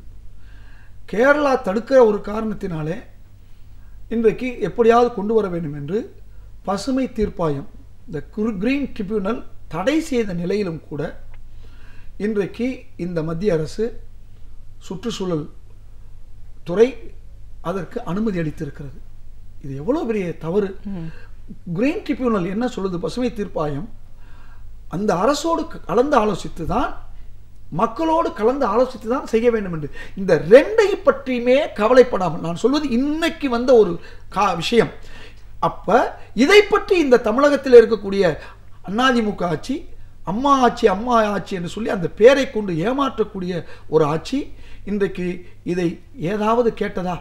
இன்னைக்கு பாராளுமன்ற குழு தலைவர் தம்பிதுரை சொல்லுகிறார், நாங்கள் ஏன் ஆந்திராவுடைய அரசுடைய அந்த நோ கான்ஃபிடன்ஸ் மோஷன், நம்பிக்கையில்லா தீர்மானத்துக்கு உதவவில்லை என்றால் எங்களுடைய மக்களை, அதாவது சந்தன மரங்களை வெட்டியவர்களுக்கு எதிராக இருந்தார் என்று சொல்லுகிறது. நான் கேட்கிறேன், அங்கிருந்து 5 TMC தண்ணி சென்னைக்கு வருகிறதே, அதை தடுப்பதற்கான திட்டமா? நீங்கள் ஆந்திரா அரசு செய்யக்கூடிய சட்ட ரீதியான சில விஷயங்களை பற்றி நீங்கள் பேசினால் என்ன நடக்கும்? இன்றைக்கு 5 TMC தண்ணி சென்னை நகர குடிநீருக்கு வந்து ஆக வேண்டும். இது 2 TMC வந்திருக்கிறது, இன்றைக்கு நிறுத்தி விட்டார்கள். நீங்க பக்கத்தில் இருக்கக்கூடிய ஆந்திரா அரசை ஒண்ணுமில்லாத விஷயத்தை, ஒரு விவரம் தெரியாத ஒரு மக்கள் கூட இப்படி சொல்ல மாட்டாங்க. ஒரு பாராளுமன்ற குழு தலைவராக இருந்து, முன்னாள் அமைச்சராக இருந்து, துணை சபாநாயகராக இருக்கக்கூடியவர் இப்படி பேசலாமா? அப்ப என்ன பேசுவது என்று தெரியாமல் இன்றைக்கு கீழடியில நடந்த அந்த தவறுகள், அதை பற்றி எந்த அதிமுகவும் பேசவில்லை. அந்த கீழடி விஷயத்திலே தமிழகத்துடைய அந்த பண்பாடு, தொல்லியல் துறையினுடைய மூலமாக திராவிடத்துடைய பண்பாடு வெளியே தெரிந்துவிடும் என்று மத்திய அரசு தடுக்கிறது. இன்றைக்கு பாலைவனமாக போய்விடும். நீங்கள் மேலும் மேலும் ஒவ்வொரு பேர்களை, இப்போ புதுசா ஹைட்ரோ கார்பன் நீங்க ஒவ்வொரு பேரிலும் கொண்டு வந்து, ஏற்கனவே அங்கே இந்தியன் ஆயில் கார்பரேஷன் ஆயில் எடுத்துக்கொண்டிருக்கிறது. இதற்கு மேல் ஒவ்வொன்றாக நீங்கள் தவறுக்கு மேல் தவறு செய்கிறீர்கள் என்று மக்கள் போராடி கொண்டிருக்கிறார்கள். கதிராமங்கலத்திலிருந்து காவிரியினுடைய டெல்டாவுடைய எல்லா பகுதியிலும் மக்கள் போராடி கொண்டிருக்கிறார்கள். அதை பற்றியே கவலைப்படலை. இப்போ தமிழ்நாட்டில் தான் மருத்துவக் கல்லூரி அரசு கட்டியிருக்கு. கலைஞர் காலத்தில், காமராஜர் காலத்தில், எம்ஜிஆர் காலத்தில் அதிகமான. நீங்கள் பிரதமர் மோடி அவர்கள் முதல்வராக இருக்கும்போது குஜராத்தில் ஒரு மருத்துவக் கல்லூரி கூட வரல. நீண்ட காலம் இருந்தார். அங்கே வடநாடுகளிலே மருத்துவக் கல்லூரிகள் அதிகமாக இல்லை. நம்முடைய மருத்துவக் கல்லூரி மாணவர்கள் இதுவரை பெற்று வந்த அந்த இடங்களை வடநாட்டு மாணவர்களுக்கு தத்தம் செய்வதற்காக வேண்டி, அவர்களுக்கு பகிர்ந்தளிப்பதற்காக வேண்டி இந்த மாநில அரசு அதை பற்றி கவலைப்படவே இல்லை. பல வாய்ப்புகள் இருந்தும் அதை சரியாக செய்யவில்லை. இன்னும் கூட அருமையாக செய்திருக்கலாம். இந்த 2 மத்திய இந்த MBBS சீட்டை கூட தமிழ்நாடு MBBS, மத்திய MBBS என்று சொல்லி இதற்கு இவர்களே தனியாக ஒரு ஏற்பாட்டை செய்திருக்கலாம். ஒரு பாதி சீட்டையாவது நம்ம பாதுகாத்திருக்க முடியும். இதற்காக எவ்வளவோ விஷயங்கள் சொல்லப்பட்டும் இவர்கள் செய்யவில்லை. மத்திய அரசு என்ன சொல்லுகிறதோ அதை கேட்கிறார்கள். இப்படி உங்களுக்கு குழாய் பதிக்கக்கூடிய விஷயமாக இருக்கட்டும், அதே போன்று இப்பொழுது டாக்டர்கள், இன்னைக்கு 40,000 டாக்டர்கள் இந்திரா காந்தி ஸ்டேடியத்தில் நேற்று போராடி இருக்கிறார்கள். என்ன காரணம் என்று சொன்னால், 6 மாதத்திலே டாக்டர் MBBS படிக்காதவர்கள் டாக்டர் ஆகலாம். ஒரு 6 மாதம் போய் நீங்கள் இது எடுத்துக்கொண்டால், பயிற்சி எடுத்துக்கொண்டால், இதுக்கு இன்னைக்கு டாக்டர்களுக்கு ஆவேசம் வந்திருக்கிறது. நான் கேட்கிறேன், விவசாயிகளுக்கு பிரச்சனை வரும் பொழுது டாக்டர்கள் போராடவில்லை, மாணவர்களுக்கு மீனவர்களுக்கு பிரச்சனை வந்த பொழுது போராடவில்லை. இப்போ நம்ம தமிழ்நாட்டை பொறுத்தவரை எல்லோரும் எல்லா காலங்களிலும் போராட ஒரே காரணத்தால் தான் இன்றைக்கு மத்திய அரசு மாநில அரசை ஏமாற்றி கொண்டு தமிழர்களுக்கு வஞ்சித்துக் கொண்டிருக்கிறது. இப்போ ஒவ்வொரு துறையிலும் நமக்கு இவ்வளவு பெரிய பிரச்சனை வந்தது காரணம் தமிழக மக்களும் ஒரு காரணம் தான். அவருடைய பிரச்சனை தானே, மீனவர் பிரச்சனை, மாணவர் பிரச்சனை, விவசாயிகள் பிரச்சனை, தொழிலாளர் பிரச்சனை. ஆக தங்களுக்கு என்று ஒரு பிரச்சனை வரும்பொழுதுதான் இந்த பிரச்சனையினுடைய இந்த மத்திய அரசு தமிழக மக்களை ஏமாற்றுவது தெரிந்து கொண்டிருக்கிறது. ஏன் நான் இதை சொல்கிறேன் என்றால், இந்தியா முழுக்கும் இந்த பயிற்சி கொண்டு வந்தாலும் அதிகமாக பாதிக்கப்பட போவது தமிழ்நாட்டில் இருக்கக்கூடிய பெரும்பாலான மருத்துவர்கள். அப்ப மருத்துவமனைகள், மருத்துவ கல்லூரிகளும் இங்குதான் அதிகம். தென்னகம், இன்னும் சொல்ல போனால் தென்னகத்தில் தான் மிக அதிகம். ஆக மத்திய அரசு வட இந்தியா, தென்னிந்தியா, இந்தி பேசாத மாநிலம், சமஸ்கிருதம், தமிழ் என்று எல்லா நிலைகளிலும், அதே போன்று இங்கு இருக்கக்கூடிய அலுவலகங்கள், இங்கு இருக்கக்கூடிய தொழிற்சாலைகளை கொண்டு போய் அங்கு சேர்ப்பது. சமீபத்திலே கூட உங்களுக்கு தெரியும், ICF, அது மட்டுமல்ல, நம்முடைய இந்த ஃபேக்டரி, அதாவது ஆர்டினன்ஸ் ஃபேக்டரின்னு சொல்வார்கள், இப்படி பல்வேறு HVF, ஹெவி வெஹிக்கிள் ஃபேக்டரி, எல்லா துறைகளிலும் தமிழகத்திலே இருக்கக்கூடிய ஒவ்வொரு நிறுவனங்களையும் மத்தியிலே கொண்டு போய் வடநாட்டிலே கொண்டு வைக்கக்கூடிய ஒரு சூழலையும் ஏற்படுத்தி கொண்டிருக்கிறது. ஆக தொடர்ந்து தமிழகம் புறக்கணிக்கப்பட்டிருக்கிறது. பெருந்தலைவர் காமராஜர் காலத்திலே, கலைஞர் காலத்திலே, அதே போன்று அடுத்தடுத்து வந்த ஆட்சி காலத்திலே உருவாக்கப்பட்ட ஒரு தமிழகத்தினுடைய அந்த நிலை இன்றைக்கு நாளுக்கு நாள் நலிந்து போகக்கூடிய ஒரு சூழலுக்கு இந்த ஒரு வருட ஆட்சி, முந்தைய அதிமுக ஜெயலலிதா தலைமையான ஆட்சி செய்ததை இவர்கள் தொடர்கிறார்கள், இன்னும் கூடுதலாக செய்கிறார்கள். அவர் கூட சில நேரத்திலே பாஜகவை எதிர்த்தார். இவர்கள் எந்த எதிர்ப்பும் இல்லாமல் முழு சரணாகதி என்று சொல்வார்கள், அந்த முழு சரணாகதியோடு இன்றைக்கு செய்யக்கூடிய விஷயத்திலே தமிழகத்தினுடைய எல்லா சிவாதார பிரச்சனை, காவிரி என்றால் ஏதோ தஞ்சை மட்டுமல்ல, திருச்சி சுற்றி உள்ள மாவட்டங்கள், கரூர் மாவட்டங்கள், ஈரோடு மாவட்டம், திருப்பூர் மாவட்டம், அதே போன்று உங்களுக்கு சேலம் மாவட்டம், இப்படி தமிழகத்துடைய பெரும்பாலான மாவட்டங்களுக்கு குடிநீர் எங்கோ இருக்கக்கூடிய ராமநாதபுரம் மாவட்டம், நான் சார்ந்த ராமநாதபுரம் மாவட்டத்திலே ஒரு மூலையில் இருக்கக்கூடிய கடலாடிக்கு கூட முன்னாள் முதல்வர் கலைஞர் அவர்கள் கூட்டு குடிநீர் திட்டம் என்று காவிரியில் இருந்த தண்ணி கொடுத்தார். இன்னைக்கும் அந்த தண்ணீரை தான் பருகி கொண்டிருக்கிறார்கள். உங்களுக்கு தெரியும் ராமநாதபுரம் மாவட்டத்துடைய நிலைமை. ஆக இப்படி காவிரி தமிழகத்தினுடைய எல்லா திசையிலும் செல்லக்கூடிய ஒரு காவிரியுடைய நிலைமை இவ்வளவு மோசமாக போனால் இது மிக மிக தமிழகத்துக்கு ஒரு எதிரான ஒரு நிலைப்பாட்டை உருவாக்கும். இதை அறியாமல் சொல்வார், கஞ்சி கீழார் அதன் காரணம் ஈதென்றும் அறியாது என்று சொல்வார்கள். கஞ்சி குடிப்பதற்கில்லார், அதுக்கு என்ன காரணம் என்பது அறியாத அளவுக்கு தமிழகத்துடைய பிரச்சனையும் அவர்கள் அறியவில்லை.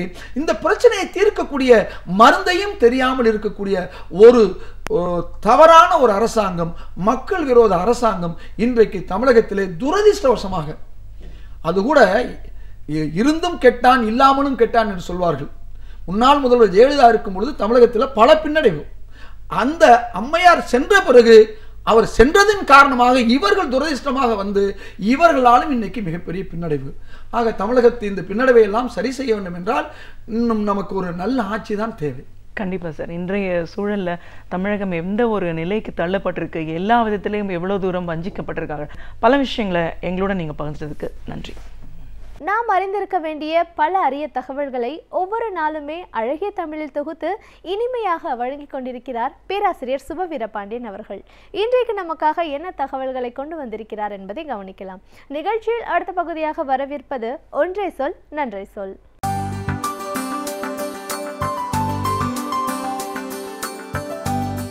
அனைவருக்கும் என் அன்பு வணக்கம். விக்ரமாதித்தன் கதைகள் என்றால் அறியாதவர்கள் யாரும் இருக்க மாட்டார்கள். சின்ன குழந்தைகளிலிருந்து சின்ன கிராமங்களிலிருந்து எல்லா இடங்களிலும் எல்லோருக்கும் பலமுறை சொல்லப்பட்ட கதைகளில் ஒன்றுதான் இந்த விக்ரமாதித்தன் கதை. அதுவும் இந்த விக்ரமாதித்தனும் வேதாளமும் என்று வருகிற கதைகள் இன்னும் புகழ் பெற்றவை என்று சொல்ல வேண்டும். காரணம், அவை கேட்பதற்கு விறுவிறுப்பாக இருக்கின்றன. வேதாளம் அந்த விக்ரமாதித்தனிடத்திலே ஒரு கேள்வியை கேட்கும். அதற்கு சரியான விடை சொல்லவில்லை என்று சொன்னால் உன் தலை சுக்கு நூறாக வெடித்து சிதறிவிடும் என்று சொல்லி வானத்துக்கும் பூமிக்குமாக எக்காலமிட்டு அந்த வேதாளம் சிரித்து நிற்கும் என்கிற போது அந்த காட்சியின் பிரம்மாண்டங்கள் சிறு குழந்தைகளை ஈர்க்கின்றன. சிறியவர்களை, வளர்ந்ததற்கு பிறகும் பெரியவர்களை அந்த கதைகள் ஈர்க்கின்றன. இந்த கதைகளெல்லாம் வேண்டாம், இவை அறிவுக்கு உகந்தவை இல்லை என்று சொன்னால் எல்லோரும் கேட்பார்களா என்று தெரியாது. ஆனால் அறிவியல் நூல்களை எழுதி வருகிற இரா நடராசன் அவர்கள் இன்னொரு உத்தியை பயன்படுத்துகிறார். இரா நடராசன் அவர்களுக்கு தமிழ் கூறு நல்லுலகம் நன்றி கடன்பட்டிருக்கிறது என்று நான் கூற விரும்புகிறேன். காரணம், அவரை நான் அறிந்ததும் பார்த்ததும் கூட இல்லை என்றாலும் அவருடைய நூல்கள் பல என் போன்றோருக்கு அறிவூட்டுகின்றனவாக இருக்கின்றன. அறிவியல் செய்திகளை எளிமையாக தமிழில் அவர் தொடர்ந்து தந்து கொண்டிருக்கிறார். பல்வேறு அறிவியல் நூல்கள். அவரை இயல்பாக இலக்கிய உலகில், நூல் உலகில் ஆயிஷா நடராஜன் என்றும் சொல்லுவார்கள். அந்த ஆயிஷா என்று எழுதிய அந்த நூலின் முன்னோட்டமாக இரா நடராசன் அவர்கள் இப்போது இந்த விக்ரமாதித்தன் வேதாளம் இரண்டையும் வைத்து ஒரு சிறு நூலை வெளியிட்டிருக்கிறார். அந்த நூலுக்கு பெயர் விஞ்ஞான விக்ரமாதித்தன் கதைகள் என்பது. விக்ரமாதித்தன் கதைகள் எல்லோருக்கும் தெரியும். இவர் எழுதியிருப்பது விஞ்ஞான விக்ரமாதித்தன் கதைகள். ஒவ்வொருவரும் படிக்க வேண்டும். சென்னை பாரதி பதிப்பகம் அதனை வெளியிட்டிருக்கிறது. அதே விக்ரமாதித்தனுடைய அந்த கதை போக்கு. விக்ரமாதித்தன் வருகிறான், ஒரு அமாவாசை இருட்டு, ஆந்தைகள் அலறுகின்றன, ஒரு வாழை போல மின்னல் வெளிச்சமிடுகிறது. அந்த ஒரு மரத்தடிக்கு வருகிறான். அந்த பொந்தில் இருக்கிற ஒரு பிணத்தை எடுத்து தன் தோளில் போட்டுக்கொள்ளுகிறான். தன் இலக்கை நோக்கி நடக்கிறான். அப்போது பிணத்திற்குள்ளிருந்த வேதாளம் வெளியில் வந்து விக்ரமாதித்தனை பார்த்து ஒரு கேள்வி கேட்கிறது. இதுவரையில் கதை படையது. ஆனால் அதற்கு பிறகு அந்த வேதாளம் கேட்கிற கதையும், அதற்கு இந்த விக்ரமாதித்தன், விஞ்ஞான விக்ரமாதித்தன் சொல்லுகிற விடையும் நாம் பிள்ளைகளுக்கெல்லாம் சொல்லிக் கொடுக்க வேண்டிய கதைகளாக இருக்கின்றன. நாமும் படித்து கொள்ள வேண்டிய, அறிந்து கொள்ள வேண்டிய செய்திகள் அதில் ஏராளம் இருக்கின்றன. இந்த கதை, அந்த நூலில் பல கதைகள் இருக்கின்றன. ஒரு மாரடைப்பு மாணிக்கத்தின் கதை என்று ஒரு கதை இருக்கிறது. அந்த கதையில் வேதாளம் இப்போது விக்ரமாதித்தனை பார்த்து கேள்வி கேட்கிறது. நீ தோளில் போட்டு கொண்டு போகிறாயே, அந்த மாணிக்கம் எப்படி இறந்தான் என்று தெரியுமா? அவனுடைய கதை தெரிந்தால் நீ அவனை கண்ணியமாக புதைக்க வேண்டும் என்று நினைப்பாயா என்று சொல்லிவிட்டு கேள், மாணிக்கத்தின் கதையை சொல்லுகிறேன் என்று வேதாளம் சொல்லுகிறது. மாணிக்கம் ஒரு செல்வர்களின் வீட்டில் பிறந்தான். இன்னொரு செல்வர் வீட்டுக்கு தத்து பிள்ளையாக கொடுக்கப்பட்டான். மிகப்பெரிய கோடீஸ்வரனாக இருந்தான். இம்மென்றால் கேட்பதற்கும், ஏனென்றால் அழைப்பதற்கும் 1000 ஆட்கள் சுற்றி நின்றார்கள். எனவே அவன் அவ்வளவு செல்வனாக வளர்ந்தபோது இயல்பாக வேறு வேலைகள் இல்லாமல் செல்வம் வந்து குமியுமானால் அது ஒரு மனிதனை கெடுத்துவிடும்.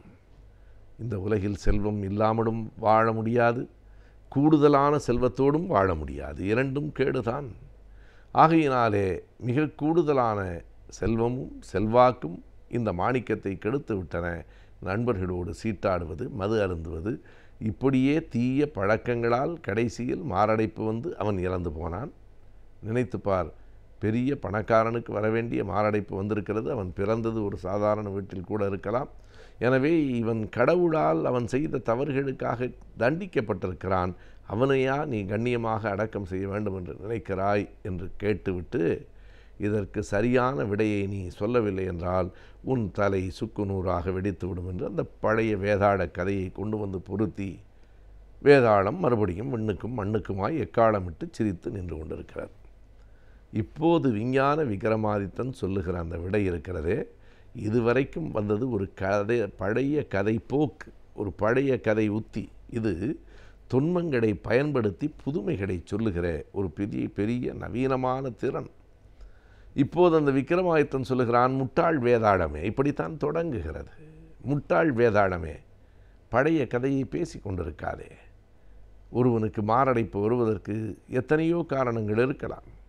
அந்த காரணங்களை ஆராய்ந்து பார்க்காமல் அவன் மது அருந்தினான் என்றால் அது அவனுடைய தீய பழக்கம், அது வேண்டாம் என்று சொல்லுவது வேறு. ஆனால் இறப்புக்கு ஒவ்வொருவரும் செய்கிற பாவம்தான் காரணமாக இருக்கிறது, விதிதான் காரணமாக இருக்கிறது என்று சொல்லுவது அறிவியலுக்கு பொருந்தாது. அடிப்படையில் ஏன் இந்த மாரடைப்பு வருகிறது தெரியுமா உனக்கு என்று வேதாளத்துக்கு சொல்லுவது போல நமக்கு மருத்துவர் இரா நடராசன் அவர்கள் சொல்லுகிறார். என்ன என்றால், உடம்பில் இருக்கிற இரத்தத்தை உள்வாங்குவதற்கு ஒரு பகுதியும் வெடிவிடுவதற்கு இன்னொரு பகுதியுமாக இதயத்திலே இருக்கிறது. உள்வாங்குகிற பகுதியை சிரை என்றும் வெடிவிடுவதை தமனி என்றும் நாம் சொல்லுகிறோம். உள்ளே வருகிற போது 120 என்கிற வேகத்தில் வந்து வெளியே போகிற போது 80 என்கிற வேகத்தில் போனால் குருதி அழுத்தம் சரியாக இருக்கிறது என்று பெயர். அதைத்தான் நாம் BP 120/80 என்கிறார்களே, அதுதான் இது.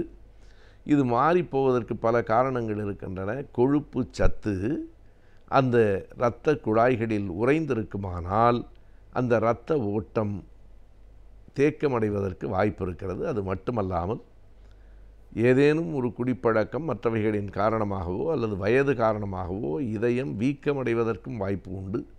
அப்போதும் மாரடைப்பு வரும். இவைகளுக்கெல்லாம் அறிவியல் காரணங்களை அறிந்து அவனை நாம் காப்பாற்ற வேண்டுமே தவிர அவன் எப்போதோ செய்த வினையின் பயன் அல்லது விதி என்று சொல்லி கைவிடுவது என்பது அறிவியலுக்கு முரணானது.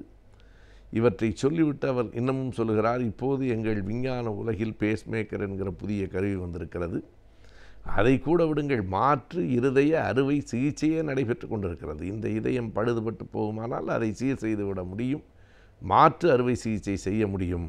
முட்டாள் வேதாளமே, உனக்கு தெரியுமா, இது 1967 முதலாக இந்த மாற்று இருதய சிகிச்சை அறுவை சிகிச்சை நடைபெற்று விட்டது என்று சொல்லி, அந்த மருத்துவர் யார், எங்கே பிறந்தார், எப்படி படித்தார், எப்படி ஆய்வுகளை நடத்தினார், எப்படி இந்த மாற்று அறுவை சிகிச்சையை கொண்டு வந்தார் என்கிற இத்தனை செய்திகளை அவர் விவரித்து சொல்கிறார். த கிறிஸ்டியன் பெர்னார்ட் என்பது அவருடைய பெயர். பிறந்தது ஆப்பிரிக்காவின் மேற்கு பகுதியில். பிறந்த ஆண்டு 1922 நவம்பர் 8 பிறந்தார். பல்வேறு விஞ்ஞான ஆய்வுகளை நிகழ்த்தினார்.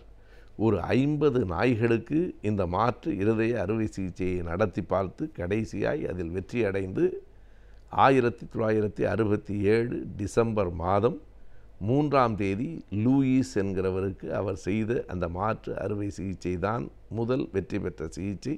அவர்தான் முதலில் செய்து காட்டினார். எனவே இப்படி விஞ்ஞான உலகில் அறிவியல், மருத்துவ அறிவியல் வளர்ச்சிகளை புறந்தள்ளிவிட்டு நீ மாரடைப்புக்கு விதி காரணம் என்று சொல்லுகிறாயே, விலகிப்போ வேதாளமே என்று சொன்னவுடனே அது விலகி போயிற்று என்று கதை முடியும்.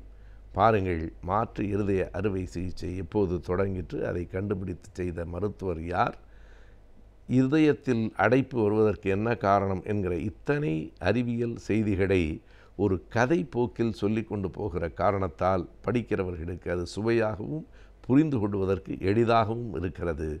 படிக்க வேண்டும் ஒவ்வொருவரும் விஞ்ஞான விக்ரமாதித்தன் கதைகள். பொழுதுபோக்கிற்காக இணையதளத்தை பயன்படுத்தி கொண்டிருக்கும் நாம் தற்போது இணையதளத்தை பயன்படுத்தி குறைந்த முதலீட்டில் அதிக லாபம் எப்படி பெறலாம் என்பதை பற்றியும் இப்பகுதியின் மூலமாக அறிந்து வருகிறோம்.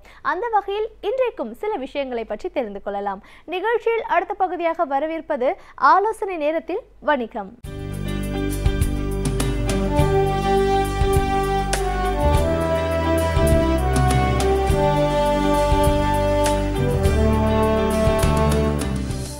வணக்கம்.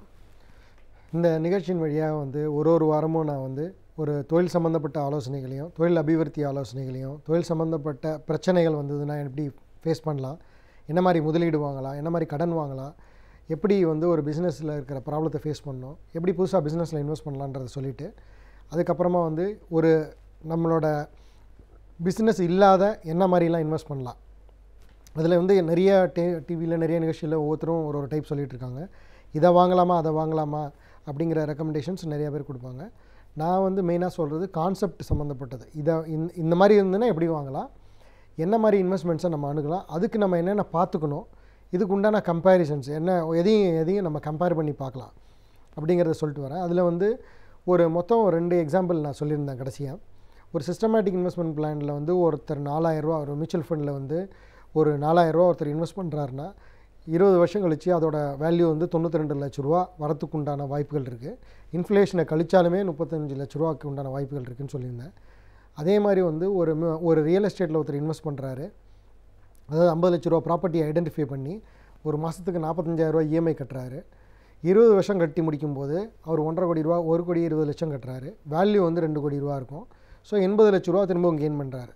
இந்த ரெண்டாவதாக கெயின் பண்ணவர் பார்த்திங்கன்னா எந்த விதமான பணமுமே முதலீடாக போடாமல் ஃபுல்லாக கெயின் பண்ணியிருக்கிறாரு. ஸோ இவரை பொறுத்த வரைக்கும் இடத்தையும் அனுபவித்து அந்த 80 லட்சத்துக்கு கெயினும் பண்ணியிருக்காரு. முதல்ல இருக்கிறவங்க பியூர் இன்வெஸ்டராக பண்ணியிருக்காங்க. ஸோ அதே மாதிரி நான் இன்னொரு கம்பேரிசன் சொன்னது, எப்படி நம்மளோட லோனில் இன்வெஸ்ட் பண்ணுறது, அதாவது ஒரு கடனில் ஒரு கார் வாங்குகிறோன்னா இது எந்த அளவுக்கு நமக்கு மைனஸ் ரிட்டர்ன் கொடுக்கும் அப்படிங்கிறதையும் நான் இப்போ சொல்கிறேன். எக்ஸாம்பிள் ஒரு 5 லட்ச ரூபாய்க்கு ஒரு டாடா இண்டிகா கார், ஏதோ ஒரு காரை ஒருத்தர் வாங்கியிருக்காங்க அப்படின்னா மாதம் 5 வருஷம் ஸ்கீம் போட்டோன்னா 12,000 ரூபா இஎம்ஐ வரும். நான் சொல்கிற ஃபிகர் எல்லாமே இங்கே ஒரு 300-400 ரூபா கூட குறைச்சல் இருக்கலாம், இல்லை 1000 ரூபா கூட குறைச்சல் இருக்கலாம். நான் ரஃபான எஸ்டிமேஷனில் சொல்கிறேன். 12,000 ரூபா இஎம்ஐ கட்டும்போது 5 லட்ச ரூபா கொடுத்து வாங்குகிற காருக்கு ஒரு மாதம் நம்ம 12,000 ரூபா இஎம்ஐ கட்டும்போது 5 வருஷத்தில் நம்ம கட்டி முடிக்க வேண்டிய அமௌண்ட் அப்ராக்சிமேட்டாக பார்த்திங்கன்னா 6,50,000 ரூபா கட்டியிருப்பாங்க. கிட்டத்தட்ட 1.5 லட்ச ரூபா கூட, 1,40,000 என்னமோ கூட கட்டியிருப்பாங்க. ஸோ நம்ம கட்டின அமௌண்ட்டு வந்து 6 லட்சம். 5 வருஷம் கழித்து அந்த காரோட மதிப்பு பார்த்திங்கன்னா அன்னைக்கு டேட் படி ஒரு 2 லட்ச ரூபாய்க்கு போகலாம். 2 லட்ச ரூபாய்க்கு போகும்போது நம்ம பார்த்திங்கன்னா உங்களோட போட்ட காசு அன்றைக்கி டேட்டில் நீங்கள் கட்டின அமௌண்ட்லேயே எல்லாம் லாஸ் ஆகி உங்கள் கையில் 2 லட்சம் தான் வருது. ஸோ உங்களை பொறுத்த வரைக்கும் 4.5 லட்ச ரூபா நஷ்டமாயிடுது. முதல்ல ஒரு சிஸ்டமேட்டிக் இன்வெஸ்ட்மெண்ட் பிளானில் 4000 ரூபா போட்டால் 92 லட்ச ரூபா கெயின் பண்ணுறீங்க. அதே வந்து நீங்கள் வந்து இதே 12,000 ரூபா போட்டிருந்தீங்கன்னா அப்ராக்சிமேட்டாக வந்து 1,80 லட்ச ரூபா கெயின் பண்ணியிருப்பீங்க சிஸ்டமேட்டிக் இன்வெஸ்ட்மெண்ட் பிளானில் 20 வருஷத்தில். ஆனால் அதே 12,000 ரூபாயை காரில் போடுறீங்க, கார் இஎம்ஐயில் கட்டுறீங்க. ஸோ கார் இஎம்ஐயில் 5 வருஷம் கழித்து பார்க்கும்போது அதோட வேல்யூ 2 லட்ச ரூபா வருது. ஸோ இந்த 4.5 லட்ச ரூபா எதுக்கு போயிருக்கு, நஷ்டத்தில் நம்ம ஏன் வாங்கணுமான்னா நம்ம 4.5 லட்ச ரூபாயை நம்ம யூட்டிலைசேஷனுக்காக நம்ம செலவு பண்ணியிருக்கிறதா வச்சுக்கணும். அப்ராக்சிமேட்டாக ஒரு மாதத்துக்கு நம்ம வந்து ஒரு 10,000 ரூபா அகெயின் ஒரு ஒரு ஒரு மாதத்துக்கு வந்து 8,000 ரூபா வந்து நம்ம யூட்டிலைசேஷனுக்காக அந்த பணத்தை நம்ம செலவு பண்ணியிருக்கிறோம். நெட்டாக வந்து ஒரு மாதத்துக்கு 4,000 ரூபா தான் அதில் வந்து கிடச்சிருக்குது. பாக்கி 8,000 ரூபாயை நம்ம கட்டின 12,000த்தில் 8,000 செலவு பண்ணி பாக்கி 4,000 ரூபா தான் நம்மளோட பணம் அங்கே உள்ளே போயிருக்கிறதா அர்த்தம். ஸோ இது வந்து யூட்டிலைசேஷனுக்கு உண்டியானது. அப்போ யூட்டிலைசேஷனுக்கு வந்து எல்லாருமே வந்து வெறும் ஒன்றுமே வாங்க தேவையில்லை, வெறும் வந்து இன்வெஸ்ட்மெண்ட் பண்ணால் போகிறோம் அப்படின்னா 2 சைடும் இருக்கணும். பாரோயிங் இருக்கணும், இன்வெஸ்ட்மெண்ட் இருந்தால் மட்டும்தான் க்ரோ ஆகும். நமக்கு தேவைக்கு வேண்டியது சிலதை நம்ம வாங்கி வச்சு தான் ஆகணும். ஸோ நான் இப்போ சொல்கிற விஷயம் வந்து ஒரு கம்பேரிசனுக்கு. ஸோ அதனால் இதை எப்படி அவாய்ட் பண்ணலாம் அப்படின்னா, கார் வாங்குறதையோ இல்லை நம்ம ஒரு வெஹிக்கிள் வாங்குறதையோ இல்லை ஒரு டிராக்டர் என்ன பிஸ்னஸ் பண்ணுறோம் அதுக்கு தேவையான விஷயத்தை வாங்குறதை நிறுத்த முடியாது. கடன் வாங்குறதையும் நிறுத்த முடியாது. கடன் வாங்கினா மட்டும்தான் க்ரோ ஆக முடியும். கடன் வாங்கினா மட்டும் இல்லை, கடனே வாங்கினா மட்டும் சொல்ல, கடன் முதலீடு 2 இருந்ததுன்னா தான் நம்மளோட முதலீடும் இருக்கணும், கடனும் இருக்கும்போது தான் நமக்கு அதிகப்படியான பணம் கிடைக்கும். அப்போ தான் நம்மளால் அதிகப்படியாக பிஸ்னஸ் பண்ண முடியும், இல்லை நம்மளோட நமக்கு நல்ல ரிட்டர்ன்ஸ் கிடைக்கும். ஸோ இப்போ நீங்கள் வந்து இதை எப்படி அவாய்ட் பண்ணலாம் அப்படின்னு பார்த்தீங்கன்னா, எப்போதுமே வந்து ஒரு இஎம்ஐயில் வந்து ஒரு கீழே இறங்கக்கூடிய அசெட், டிப்ரிஷியேட்டிங் அசெட்னு சொல்லக்கூடியது 5 வருஷத்தில் அதோட மதிப்பு குறையுது. யூட்டிலைசேஷன் நம்ம வந்து அதை உபயோகப்படுத்தின ஒரு அசட்டோடது இருக்கும்போது அதுக்கு ஈக்குவலான இன்னொரு அமௌண்ட்டை நம்ம எஸ்ஐபி மாதிரி போட்டு வச்சுருக்கும்போது நம்மளோடது அதுக்கு எகெயின்ஸ்டாக அட்ஜஸ்ட் பண்ணி நம்மளோடது நெட்டாக லாபம் வர்றது நமக்கு வாய்ப்புகள் நிறையா இருக்குது. அதே மாதிரி நீங்கள் 12,000 ரூபா கார் லோன் கட்டி 5 வருஷம் கழித்து உங்களுக்கு 2 லட்ச ரூபா தான் கிடைக்கும்போது இன்னொரு 12,000 ரூபா கட்டி ஒரு எஸ்ஐபியில் போடும்போது என்ன ஆகும், நீங்கள் 6 லட்ச ரூபா போட்டிருக்கிறது கிட்டத்தட்ட 10-15 லட்ச ரூபாய்க்கு வரதுக்கு உண்டான வாய்ப்புகள் இருக்குது. ஸோ உங்களோட நெட்டாக பார்க்கும்போது ரெண்டுத்தையும் கம்பேர் பண்ணும்போது ஒரு 8-9% குரோத்தில் வந்து நின்றுடுவீங்க. ஸோ நீங்கள் இதுலேருந்து தெரிஞ்சிக்க வேண்டிய விஷயம் என்னென்னா, ஒரு இன்வெஸ்ட்மெண்ட்டு நீங்கள் எவ்வளோ ஒரு பாரோயிங் பண்ணுறீங்களோ அந்த பாரோயிங்க்கு ஒரு சப்போர்ட்டிங்காக ஒரு இன்வெஸ்ட்மெண்ட் பண்ணி வச்சுருந்தீங்கன்னா நல்லது. இப்போ எப்போதுமே வந்து கடன் வந்து இப்போ எகெயின் நான் வந்து கடன் டாபிக்குள்ளே போகிறேன். ஏன் இன்வெஸ்ட்மெண்ட்டை சொல்லும்போது கடனை சொல்கிறேன்னா, இது ரெண்டையும் நம்ம பண்ணாமல் எல்லாருமே வந்து கடன் வச்சுருப்பாங்க, இன்வெஸ்ட்மெண்ட்டும் பண்ணிகிட்டு இருப்பாங்க. ஒரு 5லேருந்து ஒரு 10% பீப்புள் தான் வந்து அதை பியூர் இன்வெஸ்ட்மெண்ட் மட்டுமே பண்ணிக்கிட்டு இருப்பாங்க. இன்வெஸ்ட்மெண்ட் பண்ணுறது நம்மளோட ஃப்யூச்சர் தேவைக்கு உண்டான சேஃப்டிக்காக பண்ணுறது, கடன் வாங்குறது நம்மளோட யூட்டிலைசேஷனுக்காக வாங்குறது. ஸோ இது ரெண்டுமே பேரலாக பண்ணிக்கிட்டு தான் இருக்கணும். ஸோ நம்மளோடது வந்து ஒருத்தர் வந்து ஒரு மாதம் ஒரு பர்டிகுலர் சேலரி வாங்குறாருன்னா அவருக்கு எல்லாம் பிடித்தம் போக எவ்வளோ வருதோ அதுலேருந்து 3 மடங்கு தான் வரைக்கும் தான் அவருக்கு லோன் கிடைக்கிறதுக்கு உண்டான வாய்ப்புகள் இருக்குது. ஸோ அவருக்கு ஒரு மாதம் கிட்டத்தட்ட 10,000 ரூபா வந்து பேலன்ஸ் பணம் இருக்குதுன்னா ஒரு வருஷத்துக்கு கணக்கு பண்ணும்போது 1,00,000 அப்ராக்சிமேட்டாக ஒரு 1,20,000 ரூபா 3,60,000 ரூபா ஒரு பர்சனல் லோன் கிடைக்கிறதுக்கு உண்டான வாய்ப்புகள் இருக்குது. ஸோ இப்போ இந்த மாதிரி இருக்கிறதுனால நீங்கள் என்ன பண்ணணும்னா, ஒரு டைமும் உங்களோட கடனுக்கு கட்டக்கூடிய ஒரு இஎம்ஐ அமௌண்ட்டுக்கு ஈக்குவலாக ஒரு அமௌண்ட்டை சிஸ்டமேட்டிக் பிளானில் இன்வெஸ்ட் பண்ணிகிட்டு இருந்தீங்கன்னா உங்களோட க்ரோத் நல்லா இருக்குங்கிறது தான் நான் இதுலேருந்து சொல்ல வேண்டிய விஷயம். ஸோ இப்போ வந்துட்டு ஒரு மியூச்சுவல் ஃபண்டை பொறுத்த வரைக்கும் எப்படி இன்வெஸ்ட் பண்ணணும்னு சொல்லியிருக்கேன். அதே மாதிரி என்ன மாதிரி நீங்கள் வந்து கேல்குலேட் பண்ணணும், என்னென்னலாம் நீங்கள் இதில் தெரிஞ்சு வச்சுருக்கலாம், எவ்வளோ ரிட்டர்ன் வருங்கிறத இப்போ இதில் நீங்கள் பார்த்துருக்கீங்க. ஸோ இதிலே நீங்கள் பண்ணும்போது ஒரு மியூச்சுவல் ஃபண்டை இன்வெஸ்ட் பண்ணும்போது ஒரு பேலன்ஸ் ஃபண்டோ இல்லை ஈக்விட்டி ஃபண்டோ இல்லை டெட் ஃபண்டோ 3 டைப் இருக்குது. ஏற்கனவே நான் சொல்லியிருக்கிறேன். டெட் ஃபண்டுங்கிறது பியூராக அவங்க நம்ம இன்வெஸ்ட் பண்ணக்கூடிய பணத்தை அவங்க எடுத்து இன்னொரு கடன் பத்திரத்தில் இன்வெஸ்ட் பண்ணுவாங்க. ஸோ அவங்கள பொறுத்த வரைக்கும் 10% லாபம் வந்துச்சுன்னா உங்களுக்கு 8% இல்லை 6% கொடுப்பாங்க. ஈக்விட்டியாக இருந்ததுன்னா க்ரோத்துக்கு ஏற்ற மாதிரி ரிட்டர்ன் கிடைக்கும். பேலன்ஸ்டு ஃபண்டுன்னா கொஞ்சம் பணத்தை வந்து அவங்க ஷேர் மார்க்கெட்லேயும் கொஞ்சம் பணத்தை வந்து கடன் பத்திரத்துலையும் இன்வெஸ்ட் பண்ணும்போது அங்கேயும் இங்கேயும் ஒரு அட்ஜஸ்ட் பண்ணி ஓரளவு மீடியம் ரிட்டர்ன் வரதுக்கு உண்டான வாய்ப்புகள் இருக்குது. ஸோ நம்மளோட ஏஜுக்கு ஏற்ற மாதிரி நம்மளோட வயசு வந்து ஒருத்தரோட வயசு வந்து 60 வயசுக்கு மேலே இருந்ததுன்னா அந்த டயத்தில் ரிஸ்க் எடுக்க வேண்டிய அவசியம் கிடையாது. ஸோ அப்போ வந்துட்டு அவர் வந்து அவரோட இன்வெஸ்ட்மெண்ட் எல்லாமே வந்து கடனில் டெட் ஃபண்டில் இன்வெஸ்ட் பண்ணலாம். மீடியமாக ஏஜ் இருக்கிறாங்க, 45லேருந்து 60க்குள்ளே இருக்கிறாங்க, இல்லை 40லேருந்து 60 இருக்காங்கன்னா அவங்க கொஞ்சம் பேலன்ஸ் ஃபண்டில் இன்வெஸ்ட் பண்ணலாம். ஒரு 35 இல்லை 40 வயசுக்குள்ளே இருக்கிறாங்கன்னா ஈக்விட்டியில் இன்வெஸ்ட் பண்ணலாம். ஈக்விட்டியில் இன்வெஸ்ட் பண்ணும்போது அதிகப்படியான லாபமும் அதிகப்படியான நஷ்டமும் வரத்துக்கு உண்டான வாய்ப்புகள் இருக்குது. இப்போ நீங்கள் இதுலேருந்து தெரிஞ்சிருக்கிறது வந்து ஒரு கால்குலேஷன் படி இன்வெஸ்ட் பண்ணும்போது எந்த அளவு க்ரோத் ஆகும் அப்படின்னு. இப்போது புதுசாக வந்து இப்போ ஒரு கேபிட்டல் கெயின் 10% கேபிட்டல் கெயின் வந்திருக்குங்கிறதுனால ஈவன் 10% கழிஞ்சதுன்னா கூட நம்மளோட டேக்ஸ் அமௌண்ட் நம்மளோட க்ரோத்துக்கு ஆனதுக்கப்புறம் 10% கழித்து அதில் இண்டெக்ஸேஷன் பெனிஃபிட்டுன்னு வரக்கூடிய விஷயமும் வந்ததுன்னா கூடவே இன்னும் நிறைய நமக்கு லாபம் வரத்துக்கு உண்டான வாய்ப்புகள் இருக்குது. ஸோ எப்போதுமே வந்து ஸ்டாக் மார்க்கெட் இன்வெஸ்ட்மெண்ட்டை எப்போதுமே கண்டிப்பாக தேர்ந்தெடுங்க. அதில் மியூச்சுவல் ஃபண்டை தேர்ந்தெடுத்துட்டு பண்ணிங்கன்னா நல்லாயிருக்கும். அதுக்கு அடுத்தது வந்து ஒன் ஆஃப் த பெஸ்ட்டு வந்து ஒரு ஸ்கீம் இன்வெஸ்ட்மெண்ட்டுக்கு பார்த்திங்கன்னா பிபிஎஃப்னு சொல்லக்கூடியது, பப்ளிக் ப்ராவிடென்ட் ஃபண்டு. இந்த பப்ளிக் ப்ராவிடென்ட் ஃபண்டுங்கிறது வந்து 7 வருஷம் வரைக்கும் நீங்கள் அந்த பணத்தை எடுக்க முடியாது. 7வது வருஷம் முடிஞ்சோன்னா 3வது வருஷத்தில் முடிஞ்சிருக்கிற ஒரு பணத்தை பகுதியை வந்து எடுக்கலாம். அதுக்கப்புறம் 15 வருஷமோ இல்லை 20 வருஷமோ இல்லை 25 வருஷமோ ஸ்கீம் கொடுப்பாங்க. அந்த ஸ்கீம் முடியும் போது நம்ம பணத்தை எடுத்துக்கிற மாதிரி இருக்கும். இதில் வந்து ரிட்டர்ன் வந்து பேங்க் டெபாசிட்டை விட கொஞ்சம் கூட கிடைக்கிறதுனாலையும் இந்த பர்டிகுலர் அக்கௌண்ட்டை எதுலேயும் அட்டாச் பண்ண முடியாதனாலையும் இது ரொம்ப பாப்புலராக இருக்குது இந்த பர்டிகுலர் ஸ்கீம். ஓரளவு ஒருத்தர் வந்து ஒரு அசட்டை பெருசாக விற்கிறாரு, இல்லை ஒரு இடத்துலேருந்து ரிட்டையர்மெண்ட் ஆகிறாங்க அப்படின்னிங்கன்னா இதை வந்து கண்டிப்பாக இந்த மாதிரி ஒரு இன்வெஸ்ட்மெண்ட்ஸை நீங்கள் தேர்ந்தெடுக்கும்போது உங்களுக்கு வந்து பீரியாடிக்காக ரிட்டர்ன் கிடைக்கிறதுக்கு உண்டான வாய்ப்புகள் இருக்குது. இந்த பிபிஎஃப் அக்கௌண்ட்டை வந்து எதில் இன்வெஸ்ட் பண்ணலான்னா, ஒன்று வந்து போஸ்ட் ஆஃபீஸு, இன்னொன்று பேங்க்ஸு. ஈவன் பேங்க்கில் இன்வெஸ்ட் பண்ணாலுமே அது போஸ்ட் ஆஃபீஸ் கனெக்டட் உள்ள தான் வரும். இது வந்து பப்ளிக் ப்ராவிடென்ட் ஃபண்டுங்கிறது ரன் பை த போஸ்டல் இதில் தான் வருது. ஸோ அதனால் வந்து நம்ம இன்வெஸ்ட் பண்ணும்போது பேங்க் வழியாக இன்வெஸ்ட் பண்ணாலும் திரும்ப அவங்க ஹேண்டில் பண்ணிக்குவாங்க. அவங்கள பொறுத்த வரைக்கும் ஒரு ஏஜென்சியாக ஆக்ட் பண்ணிப்பாங்க. இது வந்து one of the best investment. பிபிஎஃப்ங்கிறத வந்து எல்லாருமே கொஞ்சம் கன்சிடர் பண்ணலாம். ரிட்டையர் ஆனதுக்கப்புறம் இன்வெஸ்ட் பண்ண முடியும். ஏன்னா திரும்ப அது 7 வருஷம் லாக்கின், அதுக்கப்புறம் 15 வருஷம் கழிச்சு எடுக்க முடியுங்கிறதுனால தேவை கிடையாது. இப்போ ஏர்லி ஸ்டேஜில் நம்ம இன்வெஸ்ட் பண்ணிட்டோம்னா ரிட்டையர் ஆகும்போது அந்த பணம் நமக்கு நம்மளோட ரெகுலர் ரிட்டையர்மெண்ட்டோட அந்த பணம் கிடைக்கிறதுக்கு உண்டான வாய்ப்புகள் இருக்குது. ஸோ இன்னும் மேலே என்ன இன்வெஸ்ட்மெண்ட்ஸ் இருக்குது, வேறு என்னென்ன பண்ணலாங்கிறத மேலே வர வாரங்களை பார்க்கலாம். நன்றி, வணக்கம். தவறாக செய்கிறான் என்று தட்டி விடாதீர்கள், சரியாக செய் என்று தட்டி கொடுங்கள். ஏனென்றால் எல்லாரும் எல்லாவற்றையும் கற்றவர்கள் அல்ல. ஆதலால் இப்பகுதியில் வரும் சிறப்பு விருந்தினர் நமக்காக என்ன பயனுள்ள தகவல்களை கொண்டு வந்திருக்கிறார், என்ன விஷயத்தை கற்றுத்தர இருக்கிறார் என்பதை கவனிக்கலாம். நிகழ்ச்சியில் நிறைவு பகுதியாக வரவிருப்பது கற்றலும் கற்பித்தலும்.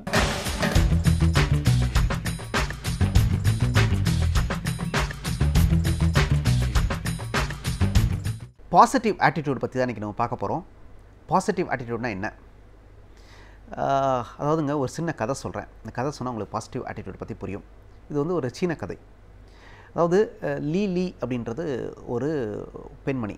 லீலின்னு ஒரு பெண்மணி. அந்த பெண் வந்து திருமணமாகி மாமியார் வீட்டுக்கு போகிறாங்க. மாமியார், கணவர், இந்த பெண் 3 பேர் கொண்ட ஒரு சிறிய குடும்பம். நம்ம ஊர் மாதிரியே அங்கேயும் மாமியார் மருமகள் பிரச்சனை நிறைய. தினந்தனம் சண்டை மாமியாருக்கும் மருமகளுக்கும். இந்த லீலிக்கு என்ன பண்ணுறனே புரியலை. எக்கு தப்பாக ஒரு வீட்டில் வந்து மாட்டிக்கிட்டோமே, இந்த அடம் பண்ணி மாமியார்கிட்ட மாட்டிக்கிட்டோமே, கோபக்கார மனுஷக்கிட்ட மாட்டிக்கிட்டோமே, எப்படி தப்பிக்கிறது அப்படின்னு யோசித்து பார்க்குறாங்க. கொஞ்ச நாள் கழித்து தன்னுடைய தந்தையார் வீட்டுக்கு வர்றாங்க. வரப்போ தந்தையாருக்கு ஒரு நண்பர் இருக்கார். அவர் வந்து ஒரு மூலிகை மருத்துவர், டாக்டர் ஹூரங்னு பேர். இந்த டாக்டர் ஹூரக் என்ன சொல்கிறாரு, வீட்டுக்கு வர்றார். வரப்போ டாக்டரை கூட்டிகிட்டு போய் தனியாக உட்கார வச்சு, இந்த பொண்ணு வந்து எல்லாத்தையும் கொட்டுது, அங்கிள் எனக்கு இப்படிலாம் இருக்குன்னு அப்படி கொட்டுது. ஏன்னா அம்மா அப்பாட்ட சொன்னால் கூட ரொம்ப கவலைப்படுவாங்க, யார்கிட்ட சொல்லணும்ல. இந்த டாக்டர்கிட்ட சொல்லுது, நீங்கள் தான் மூலிகை மருத்துவர் ஆச்சே, நீங்கள் என்ன பண்ணுங்கள், ஏதாவது ஒரு மூலிகையை கொடுங்க, என் மாமியார் வேகமாக செத்து போகிற மாதிரி ஒரு பாய்சன் மூலிகை மாதிரி ஏதாவது கொடுங்க, என் மேலே சந்தேகம் வராமல் என் மாமியார் இறந்துட்டாங்கன்னா நான் வாழ்க்கப்புறம் நிம்மதியாக இருப்பேன், அங்கிள் எனக்காக நீங்கள் பண்ணுங்க அப்படின்னு சொல்லி கையை பிடிச்சி கெஞ்சுறாங்க லீலி. டாக்டர் ஹூரக் யோசிச்சுட்டு சரிம்மா, நீ என் மகள் மாதிரி, நான் உனக்கு உதவ விரும்புகிறேன் அப்படின்ட்டு ஒரு நிறைய மூலிகைகள் கொண்ட ஒரு பையை கொடுக்குறார். இந்த மூலிகைகளை பொடி பண்ணிக்க பொடி பண்ணிவிட்டு மாமியாருடைய சாப்பாடை சமைக்கிறப்ப அதில் இந்த மூலிகைகளை தூவிடு, அந்த பொடியை தூவிடு. டேஸ்ட்டு மாறாது, அவங்களால வித்தியாசம் கண்டுபிடிக்கவே முடியாது. ஆனால் இது வந்து உடனே உயிரெடுக்காது. இது ஸ்லோ பாய்சன். இது 6 மாதமாவது ஆகும். நீ என்ன பண்ணணும்னா, இந்த 6 மாதம் வரையும் மாமியார்ட்ட சண்டை போட்டே இருக்கக்கூடாது. ஏன்னா உலகம்லாம் சந்தேகப்படும். இவ தான் சண்டை போட்டுகிட்டே இருந்தா, இவ தான் ஒரு வேளை கொன்றுப்பாளோ அப்படின்னு உலகம் தப்பாக நினைக்கும். அதனால் இந்த மருந்தை பயன்படுத்துகிறப்போ ஒரே ஒரு கண்டிஷன் என்னென்னா, நீ உன் மாமியார்ட்ட ரொம்ப அன்பாக இருக்கணும். எல்லோரும் ஆச்சரியப்படணும், இவ்வளோ அன்பான மாமியார் மருமகளா அப்படின்னு ஆச்சரியப்படணும். அப்போ தான் உலகம் ஒன்றையும் சந்தேகப்படாது. சம்மதமா அப்படின்றார். சரி பண்ணிடலாம் அங்கிள் அப்படின்றாங்க. அந்த மூலிகை எடுத்துகிட்டு மாமியார் வீட்டுக்கு போகிறாங்க. இதே மாதிரி பொடி பண்ணி சாப்பாடு தானே கலந்து கொடுக்குறாங்க. அவங்க டாக்டர் சொன்ன கருத்து ஞாபகத்துக்கு வருது. மாமியார்ட்ட ரொம்ப பணிவாக இருக்காங்க, அப்படியே மாறிடுறாங்க. மாமியாருக்கு ஒரே சந்தோஷம். அடடா, அம்மா அப்பா வீட்டுக்கு போயிட்டு வந்து இவ்வளோ தெரிஞ்சிருக்காளே, அம்மா அப்பா நிறைய அட்வைஸ் பண்ணியிருப்பாங்களோ, பரவாயில்ல, இப்போ நம்ம சொல்கிறதெல்லாம் கேட்குறா, நம்ம எள்ளுனா என்னையா நிற்கிறா, நம்ம உடம்பு முடியலன்னா அவ்வளோ கவனிச்சுக்கிறாளே, நல்ல மருமகளாக இருக்காளே அப்படின்ட்டு வெளியே எல்லார்ட்டையும் சொல்ல தொடங்குறாங்க. என் மருமக ரொம்ப மாறிட்டா, ரொம்ப நல்ல மருமகளாக இருக்கா, இப்படி ஒரு மருமக எனக்கு கிடைக்க கொடுத்து வச்சுருக்கணும், தங்கமான பொண்ணு அப்படின்னு சொல்லி பாராட்ட தொடங்குறாங்க. இந்த பாராட்டு வெவ்வேறு மனிதர்கள் மூலமாக லீலியை வந்து அடையுது. லீலிக்கும் ஒரு கட்டத்தில் தன்னுடைய மாமியாரை பிடிச்சி போகுது. நல்ல மனுஷி தானே, நம்ம தான் தப்பாக புரிஞ்சிட்டோம், எவ்வளோ நம்ம மேலே பாசமாக இருக்காங்க, நம்மளை பற்றி எவ்வளோ பாராட்டி சொல்கிறாங்க, இவங்க நல்லவங்க தான்ப்பா, நம்ம தான் தப்பாக புரிஞ்சிட்டோம் அப்படின்னு சொல்லி இவங்களும் ஆட்டோமேட்டிக்காக பாசம் வர தொடங்கிடுது. இந்த ஆட்டிடியூட் சேஞ்சினால ஒரு எதிர்மறையாக பார்த்துருந்த ஒரு விஷயத்தை நேர்மறையாக பார்க்க தொடங்குகிற போது லீலிக்கும் இந்த மாற்றம் வந்துடுது. மாமியாரை ரொம்ப பிடிச்சி போகுது. தன்னுடைய தாயை எந்த அளவுக்கு நேசிக்கிறாளோ அதே அளவுக்கு மாமியாரையும் நேசிக்க தொடங்குகிறாள். ஒரு 4 மாதங்கள் உருண்டோடிது. இப்போ தான் அவளுக்கு அந்த இது கொடுத்துட்ருக்க ஒரு டவுட் வருது. ஐயோ, நம்ம மாமியாரோட நேசிக்க தொடங்கிட்டோம், நம்ம பாட்டுக்கு திரும்ப அந்த மருந்து கொடுத்துட்டே இருக்கோமே அப்படின்ட்டு நேராக டாக்டர் ஊருக்கு போய் பார்க்குறான். அங்கிள் நான் ஒரு தப்பு பண்ணிட்டேன், என் மாமியார் இப்போ ரொம்ப நல்லவங்களாயிட்டாங்க, அதனால் அந்த மருந்து வேலை செய்யாமல் இருக்க ஏதாவது பண்ண முடியுமா, எனக்கு இந்த மாமியார் ரொம்ப முக்கியம். டாக்டர் சிரிச்சுட்டே சொன்னாராம், இல்லைம்மா, நான் கொடுத்த மருந்து ஸ்லோ பாய்சன்லாம் இல்லை, எந்த ஒரு நல்ல மருத்துவரும் இன்னொரு உயிரை கொள்வதற்கு மருந்து கொடுக்குற பழக்கம் கிடையாது. நான் கொடுத்தது வைட்டமின் தான். அந்த விட்டமின் மருந்து, விட்டமின்னு சொன்னால் நீ ஒத்துக்க மாட்டேன், எனக்கு தெரியும் மாற்றம் என்பது உன்னிடமிருந்து தொடங்க வேண்டும் தெரியும், அதனால் உன்னை அப்படி செய்ய சொன்னேன், மருந்தை கொடுத்துட்டு நீ மாறுன்னு சொன்னேன், நீ மாறின, அதனால் உலகம் நல்லபடியாக மாறியிருக்கு, உங்கள் மாமியார் ஆரோக்கியமாக இருப்பாங்க, போயிட்டு வந்தாராம். கதை இதோடு முடியுது. விஷயம் தான், நாம் மாறுகிற போது உலகம் நமக்கு ஏற்ற மாதிரி மாறுகிறது. நம்முடைய ஆட்டிடியூட் எப்படியோ, நம்முடைய மனப்பாங்கு எப்படியோ, நம்ம எல்லாத்தையும் நல்லதாக பார்த்தோம்னா நம்மகிட்ட நல்லதாக தெரியும், நம்ம எல்லாத்தையும் கெட்டதாக பார்த்தோம்னா கெட்டதாக தெரியும்.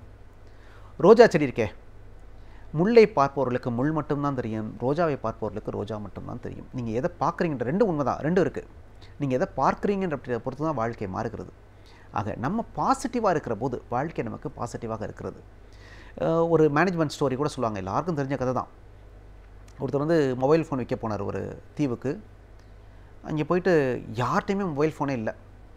வெறுத்து போய் திரும்ப வந்து ரிப்போர்ட் எழுதினார் கம்பெனிக்கு, இந்த தேசத்தில் மொபைல் ஃபோனே விற்க முடியாதுங்க, மொபைல் ஃபோனை என்னன்னு கேட்குறான், போனால் இவன்கிட்ட போய் நான் எப்படி விற்கிறது, இங்கே மார்க்கெட் பண்ண முடியாது அப்படின்னு சொல்லி விட்டாங்க.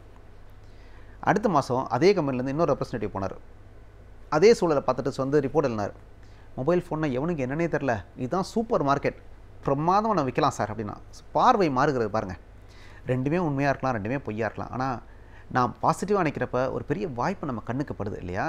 இப்போ பாருங்களேன், அதாவது இது வந்து கிளாஸ், இது வந்து கிளாஸில் என்ன இருக்குன்னு நீங்கள் கேட்டால் என்ன சொல்லுவீங்க, ஒன்று பாதி அளவு காலியாக இருக்குன்னுவீங்க, இல்லாட்டி பாதி அளவு தண்ணி இருக்குன்னுவீங்க. இப்போ ரெண்டுமே உண்மை தான். ஆனால் நாம் எதை பார்க்கிறோம் என்பதை பொறுத்து இது மாறுபடுது. சரி, பாதி அளவு தண்ணி அப்படின்னு சொல்கிறவங்க ஒரு பாசிட்டிவ் ஆட்டிடியூட் உள்ளவங்க, அதில் என்ன பெரிய மாற்றம் இருக்க போகுதுன்னு நீங்கள் கேட்கலாம். பாதி அளவு தண்ணி இருக்குன்ட்டோம்னா நம்ம சிந்தனை என்ன ஆகும்னா, இந்த தண்ணி எதுக்கு பயன்படுத்தலாம், நம்ம குடிக்கலாம், 4 பேர் குடிக்க தவிக்கிறவங்களுக்கு உதவலாம், இல்லை இதை செடிக்கு ஊற்றலாம், இதை வச்சு நம்ம ஏதாவது சமைக்க பயன்படுத்தலாம். ஆக பாசிட்டிவை நம்ம எப்படி பயன்படுத்துகிறோன்னு யோசிக்கிறோம். பாதி அளவு காலியாக இருக்குன்றப்ப நம்ம என்ன தோணும்னா, ஏன் பாதி அளவு காலியாக இருக்குது, இதை எவனா குடிச்சிருப்பானா, இல்லை யாராவது கொண்டு வரப்போ கீழே சிந்திருப்பாங்களா, என்ன கிறுக்கு பயலாக இருக்கானே, இதை கூட ஒழுங்காக கொண்டு வர தெரியலையே, என்ன மனுஷன் இப்படி விட்டால் அப்புறம் எல்லாத்தையும் காலி பண்ணுவாங்களோ, நம்ம எல்லாத்தையும் ஒருக்கா செக் பண்ணணுமோ, இப்படி மனசு பூராமே அந்த காலி சார்ந்த விஷயங்களே, அந்த ஒன்றுமே இல்லாத விஷயத்தை பற்றியே பேசிகிட்டே இருக்கும், யோசிச்சுக்கிட்டே இருக்கும்னால நமக்கு நல்லது கிடைக்க போகிறதில்ல. உலகம் இப்படி தாங்க, நாளைக்கு காலையில் எப்படி இருக்கணும் உங்களுக்கும் தெரியாது, எனக்கும் தெரியாது. ஆனால் நல்ல பொழுதாகவே இருக்கட்டும் அப்படி நினைக்கிறப்ப நம்ம சிந்தனை நல்ல விஷயமா, ஒரு பயம் இல்லாமல், ஒரு ஆரோக்கியமாக, ஒரு உற்சாகமாக, ஒரு புன்னகையோடு நம்ம இந்த உலகத்தை எதிர்கொள்ள முடியும். நாளை காலையில் மோசமாக இருக்குமோ அப்படின்னு நினச்சோம்னா நம்ம உடம்பில் தேவையில்லாத அமிலங்கள் சுரந்து நமக்கு ஒரு மன இறுக்கத்தை உருவாக்கி இரத்த அழுத்தத்தை வரவழைச்சு எல்லா நோய்களையும் கொண்டு வரும். இப்போ நாம் ஒவ்வொரு நாள் காலையிலும் அழுத முகத்தோடு இந்த உலகை எதிர்கொள்ள விரும்புகிறோமா அல்லது சிரித்த முகத்தோடு இந்த உலகை எதிர்கொள்ள விரும்புகிறோமா? எப்படி நடந்தாலும் உலகத்தில் நடக்க போகிற நிகழ்வுகளில் மாற்றம் இருக்காது, ஆனால் நமக்குள்ளே தான் மாற்றம் இருக்கும். நம்மை ஆரோக்கியமாக வச்சுக்கணும்னா நம்ம ஒரு பாசிட்டிவ் ஆட்டிடியூடோட உலகத்தை பார்க்கணுங்க. அப்படி பார்த்தோம்னா தான் உலகம் நமக்கு உற்சாகம் தரக்கூடியதாக இருக்கும். நம்மளே ரொம்ப நொந்து போயிருந்தோம்னா நொந்து போகிற மனிதர்களை உலகம் ஒருபோதும் விரும்புவதில்லை. குறிப்பாக அழுகிற மனிதர்களையும் புலம்புகிற மனிதர்களையும் இந்த உலகம் ஒருபோதும் நம்புவதே இல்லை. எல்லாம் நன்மைக்கே அப்படின்னு சொல்லி நம்ம முன்னோர்கள் அழகாக சொல்லியிருக்காங்க. All is well. அதான் எல்லாம் நல்லது தான்ப்பா, வரட்டும் பார்த்துக்கலாம்ப்பா என்ற கோணத்தோடு நாம் வாழ்க்கை அணுகுகிற போது வாழ்க்கை நமக்கு இனிமையாக அமையும்.